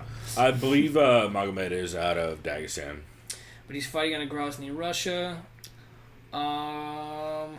He might be from a different part of Russia. I thought he was Dagestani, but maybe not. Wait, scroll up. Wait, down. Yeah, that's the ACB logo. So leans towards Dagestan, but not confirmed. Anyway, he is coming off that loss to John Moraga, which surprised the shit out of a lot of people, including myself, when John Moraga knocked him out. Yeah, because John Moraga's a grappler. Well, I mean, yes and no. They're both kind of wrestle boxers, but John Moraga fucking smashed dude in that fight. And then before that, he had wins over Janelle Lauza and some dude whose name I'm not familiar with. But that was at Akhmat Fight Show, which is in Chechnya. So I'm going to go ahead and double down on him being Dagestani. Yeah. And then we have Japan's Yuta Sasaki. Last we saw him, he lost via choke to Jussier Formiga. I always say his name wrong. It's Jussier, because they're Brazilian. Jussier Formiga. Before that fight, he had a win submission choke over Justin Scoggins. And before that, he had a unanimous loss to Wilson Hayes. Yeah, that's a tough run right there. Yeah. I'm trying to see the pattern here of which he loot. Looks like he gets knocked out and he chokes. Yeah, I usually don't like going against Dagestanis, but I'm going with Sasaki here. He's at a Longo's gym now. He's tall and lanky. He's 5'10". Huge. He's huge. That is. We should also say if he makes weight, because we're recording this on Wednesday, I think he'll make weight. But if he's training in New York and he's that tall, if they haven't shown him pizza yet, I'm just a little worried. But then again, Longo guys always make weight. I don't know if the last time I can remember one of them missing. Via decision. I don't think he's gonna sub a Dagestani. No, I don't think so. Especially someone like the advantage that the Dagestani and Bibulatov has is that he's so small. He has a small base, can kind of probably scramble pretty quickly. Yeah, I think Oka has a better chance of knocking him out than subbing him for sure. But I'm going decision. What do you think? I'm gonna go Magomed Bibulatov via decision. Although he is coming off that knockout, but Moraga looked fucking fire on the feet last weekend for the first half of that fight. So I'm gonna go Magomed via decision. But if Oka Sasaki clips him, especially early before Magomed can start working a lot of his wrestling game, I think that could be big trouble for him. But overall, I think he wins most of the grappling and wrestling, or like the clinch and wrestling exchanges, and wins his shit pretty clearly via just over and over ground and pound for 3 rounds. So this next fight should be a very competitive fight as well. We have Long Island's own Ryan LaFleur going up against I was gonna say Dominican Republic's Alex Garcia, but that's who he's representing as far as his fight kit and heritage. It says he fights out of Montreal, Quebec. I don't know. I think he's out of TriStar still. Okay, still. I know he was for a long time. I believe he's still there. But he's born in the Dominican Republic, so he is Dominican. So excuse me for insulting him there. I do. Well, a lot of fighters like to wear their family's heritage. Stipe. Yeah, Stipe. You know, yeah. A lot Or, of it's super it's common. Yeah. I'll just any Jamaican fighters, stuff like that. Uriah, all those guys. Yeah, makes sense. So Ryan LaFleur, last time we saw this Brazilian Jiu-Jitsu practitioner, I believe that's his bread and butter. He lost via TKO KO punch to Alex Cowboy Oliveira last July on the Fox 25 Weidman vs. Gastelum card. Yeah, which Alex Oliveira's been doing that to dudes. He's been doing very well. Yeah, he's been looking real good lately. Before that, he had... Also, that was a wild-ass fight, if I remember right. Went 2 rounds of the 3. Before that, he had a unanimous decision victory over Juan Carnero. Yeah, I think it's... Cornell. Yeah, Juan. Juan Cornell. And before that, he had a unanimous decision victory over Mike Pierce, a loss to Damian Maia. But no one was beating Damian Maia at that point. Or 2015, rather. Unless you're Colby Covington. Wow, he even has a win over Santiago Ponzinibbio back in 2013. And John Howard and Court McGee. Damn, dude's got a solid record. You forget about Ryan LaFleur's old accomplishments because of his recent run has been tough, man. He's been getting bombed Then out you by get the dudes. Dominican Alex Garcia. Last we saw him, he had a choke submission win over Muslim Salikov. Which was huge. If you guys remember, that was the dude that's the King of Kung Fu who fought last weekend. Yep, and absolutely murdered Ricky Rainey. Yeah, in the third. I think it was the third, right? And before that, I think it was the third. It was at the end of the 3rd round. Before that, Alex Garcia had a unanimous decision loss to Tim Means. Before that, he knocked out Mike Pyle.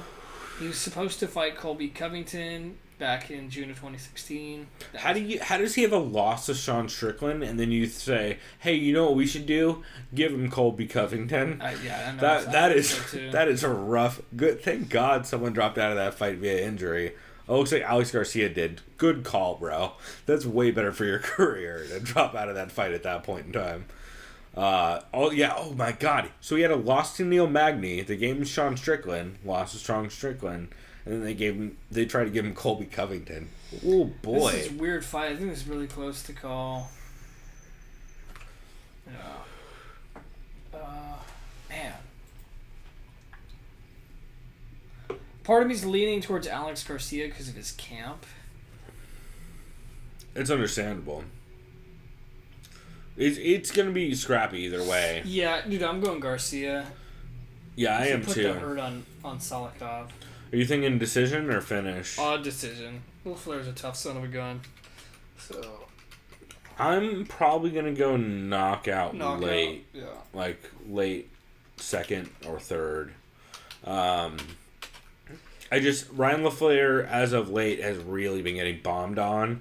And Alex Garcia, if he's knocking out dudes, or if he's finishing dudes like Muslim Salikov, who I think he clipped before he subbed. I might be getting that wrong, but I remember him being super competitive throughout that whole fight. And unless Ryan LaFleur can just work a clinch grappling game against the fence and wear him down significantly, I think he's gonna have trouble in that one. Is another fun fight. Yes, it is. We have Jersey's Jim Miller, the Miller brothers, who have their own gym. Is that what it's just called? The AMA Fight Club? Yeah, Miller Brothers MMA or something. AMA Fight Club, something like that. And he's going up against New Zealand's Daniel the Hangman Hooker. Great nickname. So last time we saw Jim Miller, unfortunately he's on a 3-fight skid, but look who he's fought. He lost a majority decision to Dustin Poirier back in February of 2017. After that, he lost a decision to Anthony Pettis July of last year. And after that, he lost a unanimous decision to Francisco Trinaldo. That's a tough run. Like it's a tough run of dudes. Yeah, before that, he had a victory over Thiago Alves unanimously, and then a split decision over Joe Lozon. I mean, if you keep running down this, we're gonna be here all night. Yeah, he's fought everyone. He's fought everybody.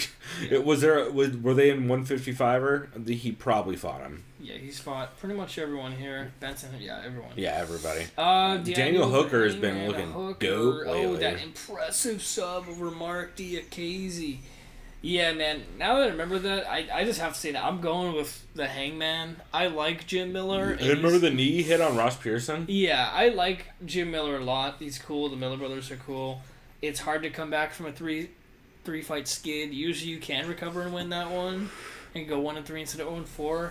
But I just got to go based on who you've beat recently. And Hangman beat Mark Diakiese. Yes, Ross Pearson isn't he's not in his prime anymore. He's still a very game fighter. He just kind of just hangs in there with just about anyone. For sure. But I usually just have to go with that as far as if I'm uncertain who to pick. And I'm going with the Hangman here. That's the smart call. Right now he is... I'm going via decision, though, because I know Miller has great submission defense. Yeah, that's a good call. Right now, Miller is a plus 265 underdog to a minus 347 Dan Hooker. So what are you thinking on this? I'm going Jim Miller by decision.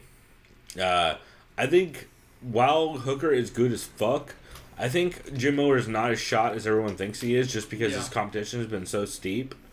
And Hooker does have a loss to Jason Knight not that long ago. I mean, that's right. He has a loss to Jason Knight more recently than Conor McGregor has fought in MMA. Let's put it that way. BK. BK. God damn I'm always going to fuck with you on that. No, you should. Because eventually I'll start saying it correctly. But, man. Yeah, I'm going to go Jim Miller on that one, but not with any kind of severe confidence. I think it's going to be close. What you might have to do if it gets excessive is you just edit out, which is like a commercial for BK. Yeah. And just have it in there. You know? I'll just play it. Or just play Home of the Whopper. I'll just have it your way. Yeah. Something like that. Next up, I'm very excited for this fight. Me too. This very is good. Another amazing matchup. What we got here is we got Wales's Brett Pikey, the Pikey Johns. I don't consider him I guess he's still a prospect. I guess he's an up and comer in the division at this point. Like I would say he's beyond prospect, but he's not yet a. If he beats Aljo, it's gonna put him on the map, 100%. Yeah, this is a guy. If I recall correctly, he's a brown belt in Brazilian Jiu-Jitsu. He's like a black belt in Judo. He's like a black belt in Karate. He is a very well-disciplined mixed martial artist. Definitely. He's going up against Long Island's Aljamain Sterling, who's very fun to watch.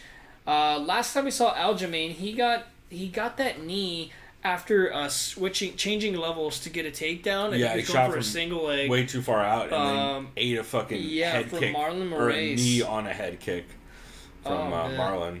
It was bad. And he had, I don't know if he got stretchered out. I think he did. He did, yeah. It was because bad. he had the thumbs up when he was getting structured out. It was rough, man. He took but a rough before shot. that, Aljo, he beat Renan Barão. He had a win over Augusto Mendes. He lost a close split decision to Rafael Sunsao, where it's just a battle of inside leg kicks and outside leg kicks. The Caraway fight, which was another close decision. That was a close fight. Johnny Eduardo, who was the striking coach for Jose Aldo, I believe. Jiu-jitsu coach for Jose Aldo. No, that's Alexandre Pantoja. That's right. So who am I thinking of? Because Johnny Eduardo is a jiu-jitsu coach for somebody. Wait, let's see where he fights out of. If it's not Kings, maybe? Okay, he's there. Nova and WoW. Yeah. He might be. Yeah, I think he was. I think like early on. If I remember right, he was not the striking coach, but I think the jiu-jitsu coach. Or like one of the jiu-jitsu coaches, something like that. So Brett Johns, last time we saw him, he had a very impressive... Hit the calf slicer on Joe Soto. Yeah. Remember how I told you Joe Soto was going to win that fight via leg lock, and then he comes out and he hits a calf slicer like fucking 30 seconds in? Jesus Christ, was I wrong on that. I was like, oh, sweet, 50-50, he's got this. And then all of a sudden, Joe Soto's panic tapping like because his leg's about to get snapped in half. Before that, Jesus. Johns had a unanimous victory over Albert Morales. In July of 2017, he had 2 canceled bouts. He's supposed to fight Mitch Gagnon and Ian Entwistle. After that, would have been such a fun fight, him and Ian Entwistle. This will be a good fight. That's probably where all his leg lock, or a lot of his leg lock game got so strong. Dude, I don't know. I think I'm a little biased since I picked him up as the flex, but he's 15-0. Yeah. And you know what? I'm all in on Brett Johns right now. I'm going Brett Johns. Well, this is the thing though. But damn, does he sub Aljo is the question, right? Yeah, but his stand-up's okay. Right. It's not like a good so outside. Aljo's, yeah, though, and he has good. Yeah, I don't know. I'm just going via decision. I think he's gonna have one really good. I don't know. It's just weird. I could see Aljo winning this too. It's a very close fight to pick. Yeah. I'm just all in on the Brett Johns train right now. You and a lot of people, man. I believe Brett Johns is a big favorite in this. Like I said, I think he is. Where is Brett Johns? Actually, wow, Brett Johns is an underdog right now. I think honestly, I don't think anyone gets knocked out. I mean, Aljo maybe could catch something. But I don't know if Johns doesn't really. I mean, he does. He is a black belt in judo. Well, but he doesn't throw. I don't think he throws knees. No. I don't know. I'd have to look up what his background is again. Yeah. All I know is that it was like judo, karate, jiu-jitsu, and it was like some form of striking, like Muay Thai. If it's Muay Thai, I can definitely see him landing a knee on Aljo. True. I'm going Johns via decision. Yeah, I'm gonna go Aljo via decision, and the main reason is, like you said, I think a lot of this fight's gonna take place on the ground, and Aldo is a very good top control wrestler. Brett Johns is willing to get into weird scrambles, and Aljo is number one, a big, like he's a Longo Serra guy. Yep. And number two, if he's a Longo Serra guy, that means Aljo is probably also working with dudes like John Danaher, or at least knows of dudes like John Danaher, and is working footlock games like Matt Serra would be. So this could very well be a very similar thing to what I did last time, where I say, hey, Aljo's probably pretty good at leg locks, so this probably shouldn't be a problem, and then he immediately gets leg locked. That could totally happen again to me against Brett Johns, but Brett Johns is really green in comparison to Aljo, and I think Aljo is just going to grind out a top control decision and throw a lot of weird kicks on the outside that'll give him trouble closing the distance. So next up, we have a middleweight bout between Dave Branch. Number 11. I can't remember what the UFC has him. I think it's number 11 I don't as well. fucking care about the stupid rankings. Yeah. David Branch versus Brazil's Thiago Santos. Yeah, this is a weird one. David Branch, last time we saw him, had a loss via tap out to strikes against Luke Rockhold. David Branch, where it came out, very, very hungry. He looked good in the first part of that fight, too. He was fucking him up. Rockhold doesn't like to keep his head down. He likes to keep his chin up for some reason. Has terrible standing guard, basically. He got bombed on in a couple combos, but eventually he ended up on top, and David Branch. Before that, he was very successful in, which is now called the PFL, I believe, so World Series of Fighting. Yep. He was the. But he has that win over Jocko too. Yeah. At one point, he was the middleweight and light heavyweight champ simultaneously, which is impressive in any promotion. Obviously more in the UFC, but that's only happened once, kind of. Well, briefly. Excuse me, via BK. That's I said briefly. Kind of. I mean, he never defended either one, so really. That's why it was brief. Really, it's like he just because the promotion timed it in a way that made it possible. He did it for a month. Yeah. So. Thiago Santos. BK. Yeah.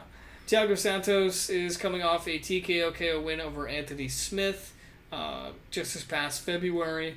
Before that, he had a TKO finish over Sweden's Jack Hermansson, and before that, a KO. So he has 4 TKO finishes in a row. That's impressive. This dude hits hard as fuck. Definitely. Before that, he had 2 losses, one via submission choke to Eric Spicely, and one via getting knocked out by Gegard Mousasi. That was way back in 2016, too, beginning half. So, it's definitely an interesting matchup. And I know David Branch is a very, very savvy Brazilian Jiu-Jitsu black belt under Renzo Gracie, Yeah, wow. That's what made Luke Rockhold's performance so impressive. Because Luke Rockhold just got into mount, crossed his feet, and bombed on him. You know what? So, this is just a gut call. I am going David Branch via decision. I think he's going to have him. I know Santos hits hard. So does Branch. And they're both very good on the ground. Yep.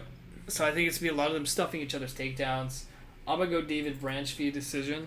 Wouldn't surprise me if Santos Well, yeah, it wouldn't surprise me whoever wins, really. I don't think anyone's getting finished, though. There could be a sub in there, but I don't know if I see that. Not in a 3-round fight.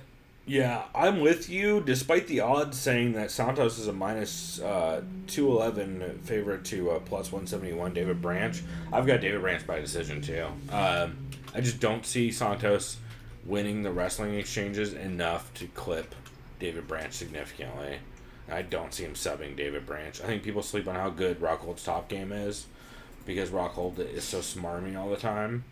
But I gotta lean Branch in that. And speaking of Rockhold, fighting out of AKA, Justin Willis, heavyweight, AKA in San Jose, California, of course. He's going up against the Vanilla Gorilla, Chase Sherman, who fights out of D'Iberville, Mississippi. Yeah, but I think he's out of Jackson Wink. Wink. Yeah, I know. I'm kind of hesitant because I don't know how updated. No, I'm pretty sure he still is out of Jackson Wink, though. So fantastic camp for both fighters. Last time we saw Justin Willis, is his name? What's his name? Big Pretty. Yeah. Great nickname. Yep. He is okay. So he's had 2 fights in the UFC. Yeah, he had that Alan Crowder win via KO. Decision victory over James Mullerin. Yep. Oh, is that the dude who's like the really, really heavy-set heavyweight? Or at least he doesn't look like he's like cut heavyweight, you know what I'm talking about? And he fought for roids? I believe so. Yeah, this guy. I'm not positive, but I believe so. Yeah, this guy. But he also had that win over Crowder, which is, it's good. He's pretty green in the division, but Chase Sherman's been in some wars lately. Yeah, that finish that he lost to against Shamil Abdurakhimov, I know that guy hits hard. I don't really see that. Well, it's fucking heavyweight fight, so I really shouldn't be surprised at this point. Well, and when you look at who Chase Sherman has fought, he's fought Justin Ledet. These are all super tough outs. Justin Ledet, Walt Harris, Rashad Coulter, Damian Grabowski, and Shamil Abdurakhimov. Like, that's a tough fucking run right there. Yeah, and he's most of those have been wars too. Yeah, what I think my call here, even though I don't know too much about Willis except he's an AKA and he probably wrestles very well. Mm-hmm. I want to pick him here via decision. I feel like he's gonna wrestle the shit out of Chase Sherman and keep him up against the fence and just pressure him that way. And probably ground and pound him. Because I know Sherman's a guy who loves to keep distance and just stand and bang. Yeah. So, dude, it's heavyweight. Yeah. Either one can really knock each other the fuck out. The dude who I was confident in winning a heavyweight fight last weekend got omoplated. So, yeah, it's heavyweight. Me too. I was very confident. Like, yeah. Fucking Arjan. It's weird. I'm going Justin Willis, even though he's a very green fighter, via decision. You know what? Just to make it fun, I think he's just gonna wrestle fuck him the whole time. Yeah, just to make it fun, I'll go Chase Sherman via knockout. Yeah, I guess I have to if I think he's gonna win. I gotta go Willis by decision. Now that you mentioned that, okay, you're going. I was gonna say because like I think Chase Sherman could knock out Justin Willis, but Justin Willis has looked like he's had a hell of a chin on him for a lot of the fights he's been in. So. I guess holy I'll go shit, that the co-main event, I actually legitimately almost forgot this is on the card. Not only that, I forgot it was a rematch. Yeah, so Frankie the Answer Edgar is going up against Cub Swanson. Frankie Edgar, last time we saw him, got finished for the first time in his career against Brian Ortega, who is not primarily a striker. He's a fantastic jiu-jitsu guy, but has been working on nothing but boxing, basically. Not nothing but boxing, but mostly boxing for the past 2 to 3 years, which I would too. Yeah. If I was already that good under Henry Gracie. Before that, Frankie Edgar had 2 canceled bouts in a row, unfortunately, to Max Holloway. They were supposed to fight last December. Frankie Edgar broke a bone in his face. Max Holloway injured his ankle. They were supposed to fight at UFC 222. That didn't happen. Before that, he had basically humbled Yair Rodriguez, and he had a unanimous decision over Jeremy Stevens. And to fight Jeremy Stevens almost knocked him the fuck out. Yep. Multiple occasions. So, yeah. And then how's Cub Swanson been? Well, his last fight was also a loss against Brian T-City Ortega. Yep. Via standing guillotine. A lot longer ago, though. Yeah, December. To be fair, though, that was Frankie's his last. was, what, that was his 7 last weeks fight in his ago? contract. Yeah. So there was a lot of contract talks and stalling. Mm-hmm. So it took a while for him to renegotiate. For sure. There's rumors he was going to go to Bellator or somewhere else. And he Chase kept money. saying he wanted to stay at the UFC. We just need to come to an agreement. Yeah, and before that, he had a unanimous decision win over the GOAT himself, Artem Lobov. And before that, he had a unanimous decision victory over Duo Choi. You mean the BK goat? Yeah, the BK GOAT, which was one of my BK's goat. Yeah, which was one of my favorite fights in all of 2016, especially for a 3-rounder. That was insanity. So fun. Yeah. Duo Choi just gets into those fights. And by the though. way, the first time these guys fought against each other was in November of 2014, in which Frankie Edgar submitted him. It says head submission, so I don't remember what it was. I want to say guillotine, but should I click on could have this? been head and arm. Oh, videos? Via submission. It doesn't say. I want to say it was either a head and arm or a guillotine. No, I don't remember. Anyway, not important. He subbed him last time. So, what I expected this fight, now that Edgar's finally been knocked out and finished, is Swanson just constantly pouring out pressure and just throwing fucking bombs. Not Which too Swanson early. loves to do. Well, actually, you know what? He will too early because it's only a 3-round fight. And he has That's a been good point. Yeah. In a 3-rounder, Cub can just go. You know? Yeah, this is a hard fight to call. And part of me wants to pick Cub via knockout because once you get knocked out, your chin starts kind of depleting. For sure. And I mean, Frankie's not fighting, like immediately necessarily, but Frankie's been in wars I'll say most of this. his career. I'm going Cub Swanson via finish. It sounds nuts, but only because Frankie's already fighting after just getting knocked out, like what, a month and a half ago? Yep. Which is terrible. You should never fight. I think he's like 7 weeks, something like that. Yeah, I'm going Cub Swanson. I do think Edgar should be the favorite in this fight, and he really should.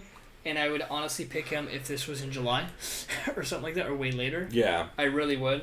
But I'm mainly picking Cub based on it's a 3-rounder and based on the fact that Frankie's already fighting so soon. So I'm going victory via TKO/KO for Cub Swanson in this fight. Wow. Yeah, so Frankie's a minus 222 favorite to a plus 172 Cub Swanson. But then again, Which makes sense on the style matchup, Yeah. but I'm with you, dude. I'm worried about Frankie's chin. this is the thing, fighting though. this It's also a quickly 3-rounder, though, back to too, back. so I'll probably just go to decision, realistically. Yeah, but Cub's going to throw bombs, dude.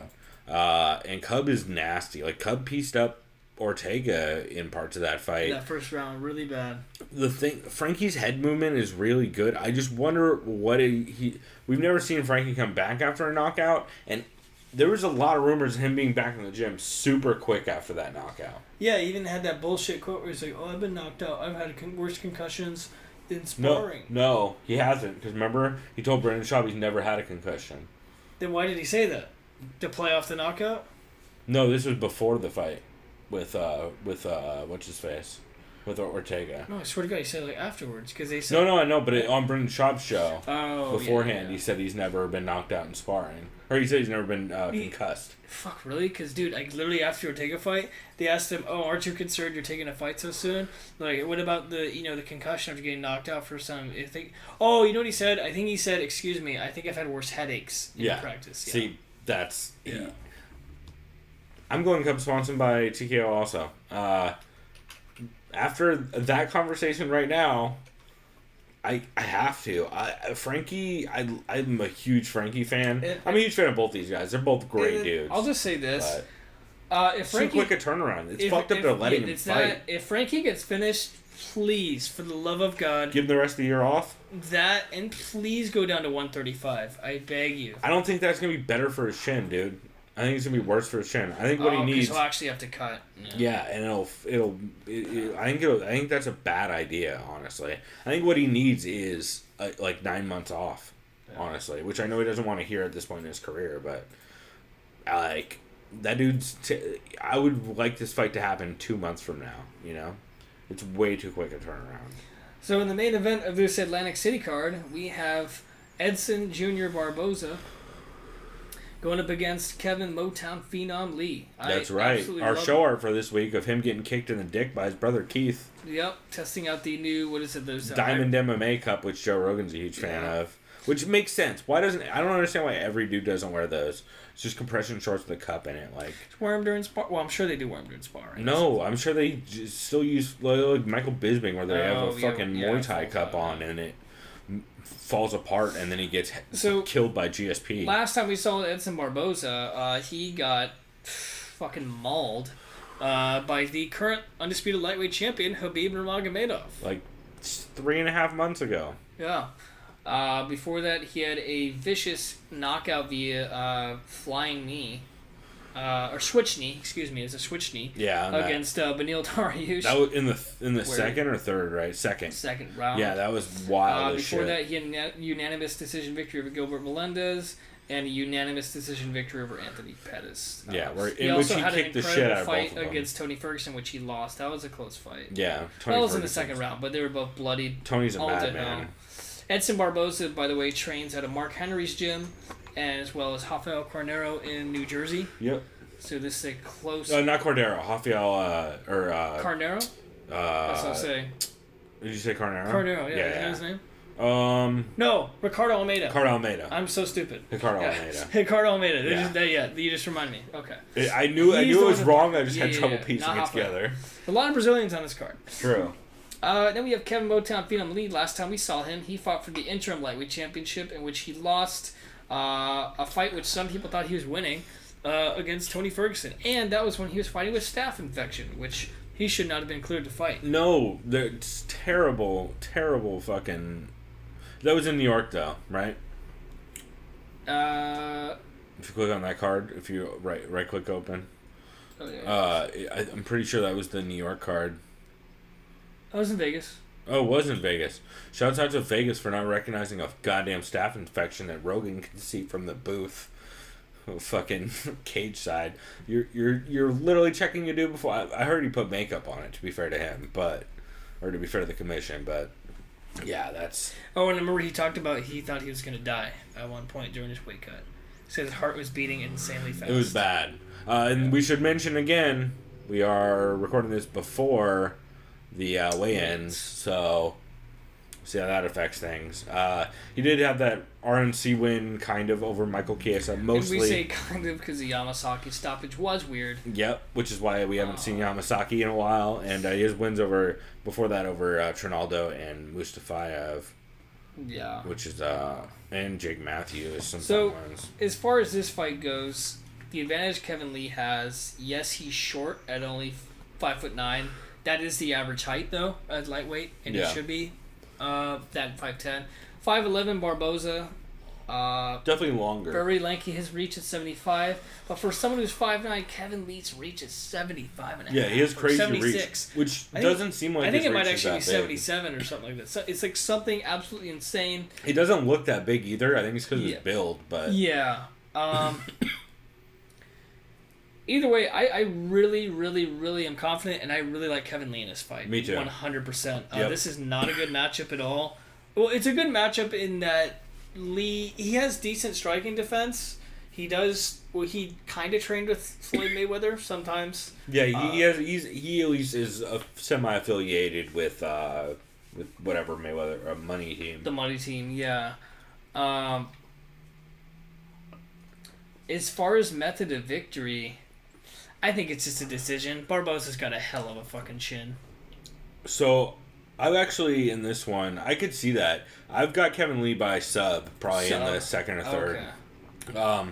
Kevin Lee saw the way to game plan Barboza because of Khabib. Yep. And I think he's absolutely going to implement almost the exact same game plan. Also, when you think back, he got Tony Ferguson, who's a much better wrestler than Barboza, down pretty easily and mounted in the first round while having staff. Yeah. And it was bombing on Tony in the end of that first round. I think if Barboza gets stuck under mount against Kevin Lee, I think he probably gets RNC'd. I think he probably eventually turns over and gets choked the fuck out. Because Kevin Lee's back take game is very good. Also against the cage, Kevin Lee's back take game is really good. So Barboza's like using the cage to wall walk. out of takedowns. I think Kevin Lee has a good chance of taking the back at some point also. Only thing that's kind of a factor that for me is first fight back from Kevin Lee after the Robert Follis passing away. So that since he was very close to Robert Follis, and Robert Follis did a lot of his game planning in both camp and in fights. So it'll be interesting to see how that affects him. I honestly think Kevin Lee's the kind of dude who will just come back stronger and with more fire because of something like that. And I think he smokes Barboza within like 2-3 rounds. By the way, since I believe Kevin Lee's ranked 7 or 8, I could see him. Well, if you were to say, "Oh, who would you want to fight Chris next?" I would choose Nate Diaz because the lead up to that would be hilarious. It'd be very fun. It would talk so much shit. That'd be a lot of fun. I see them putting up against Gaethje, 100%. I could see that. Alvarez maybe too. One of those two fights. Like somewhere in there. Yeah, one of those guys. Or even an Iaquinta maybe. Did they fight before? They did, right? Iaquinta beat him. Yeah, but it was very early in his career. Did he sub him, or was it a controversial? It was a decision. It was a controversial decision too, if I remember right. Or semi-controversial. I remember I did watch that fight again, and I scored it for Al very closely. That was a pretty young Kevin Lee, though. Mainly, it was Kevin Lee's first fight in the UFC? Second, it looks like. First, yeah. Oh, no, you're right, first. Oh, it was unanimous. It wasn't even close. Yeah, no. But unanimous doesn't mean it wasn't close. Yeah, it was, in my opinion, Al basically jabbed him to death. Yeah, but Kevin Lee's striking has totally evolved. Yeah. Oh, no. He was... Yeah, no, right now I would pick Kevin Lee over Al. As good as Al looked against Habib. I don't know that I would, but I think it would be a fun matchup. Yeah. And that'd be fun to run Maybe back. they run it back and do that. Yeah, man, I think this will be a fun fight, though, but I think Kevin Lee is going to shut the fuck up and put a show on. So that'll be a fun main event, as far as I can tell, man. But that's mostly all I wanted to cover. Is there anything that you got coming up that people should keep an eye out for? I did say I was going to work on that state of the... It might even be a lightweight division thing. I'll figure out what it's going to be. Yeah. But it's definitely be a fighting-related article. Cool, as far as this weekend goes, I will actually submit my picks this time because we're doing this on Wednesday. Monsters Pick'em Season 17. Yep. Jump in. You. By the way, if you guys jump in on this card, there's a chance you surpass Chris because right now Chris is in last place with only 8 points because he did not submit his UFC picks. He only submitted his Bellator picks. So you guys have a chance to take a run at Chris for the lowest ranked, and I highly recommend you do it. Bottom feeder, let's go. That's right. So check that out. And then other than that, I will tweet out if I hear any, or Chris will tell me too, if we hear any good podcasts that come out after this. Like, I don't know, say some crazy shit happens and Joe Rogan has fucking, I don't know. I know Kevin Lee's supposed to be on there soon. Yeah, Kevin Lee's rumored, Bisping's rumored, a couple guys. So if there's any cool shows that come out, we'll be sure to tweet that out. And I think that's about it. You guys can follow us on Twitter, TSOV Pod. We've been super active there. I've been trying to tweet at least once a day about either podcasts I'm listening to or cool shit that's happening. So check that out. Subscribe on iTunes. Give us a rating. That helps. Or give us a rating wherever you listen to us. That helps. And, man, hit us up. You can send us an email, chris@thesoundofviolence.com or sovpod.com or sovpod@gmail.com, I should say. And, the only other thing, check out our YouTube. We do post playlists of all the podcasts that are on YouTube that we talk about. So if you're just looking for, like, a playlist on YouTube of a bunch of podcasts that were legit that week, we put those out every week. I try to keep it as updated as possible. So we'll go ahead and wrap it here. But anything else you wanted to say, man?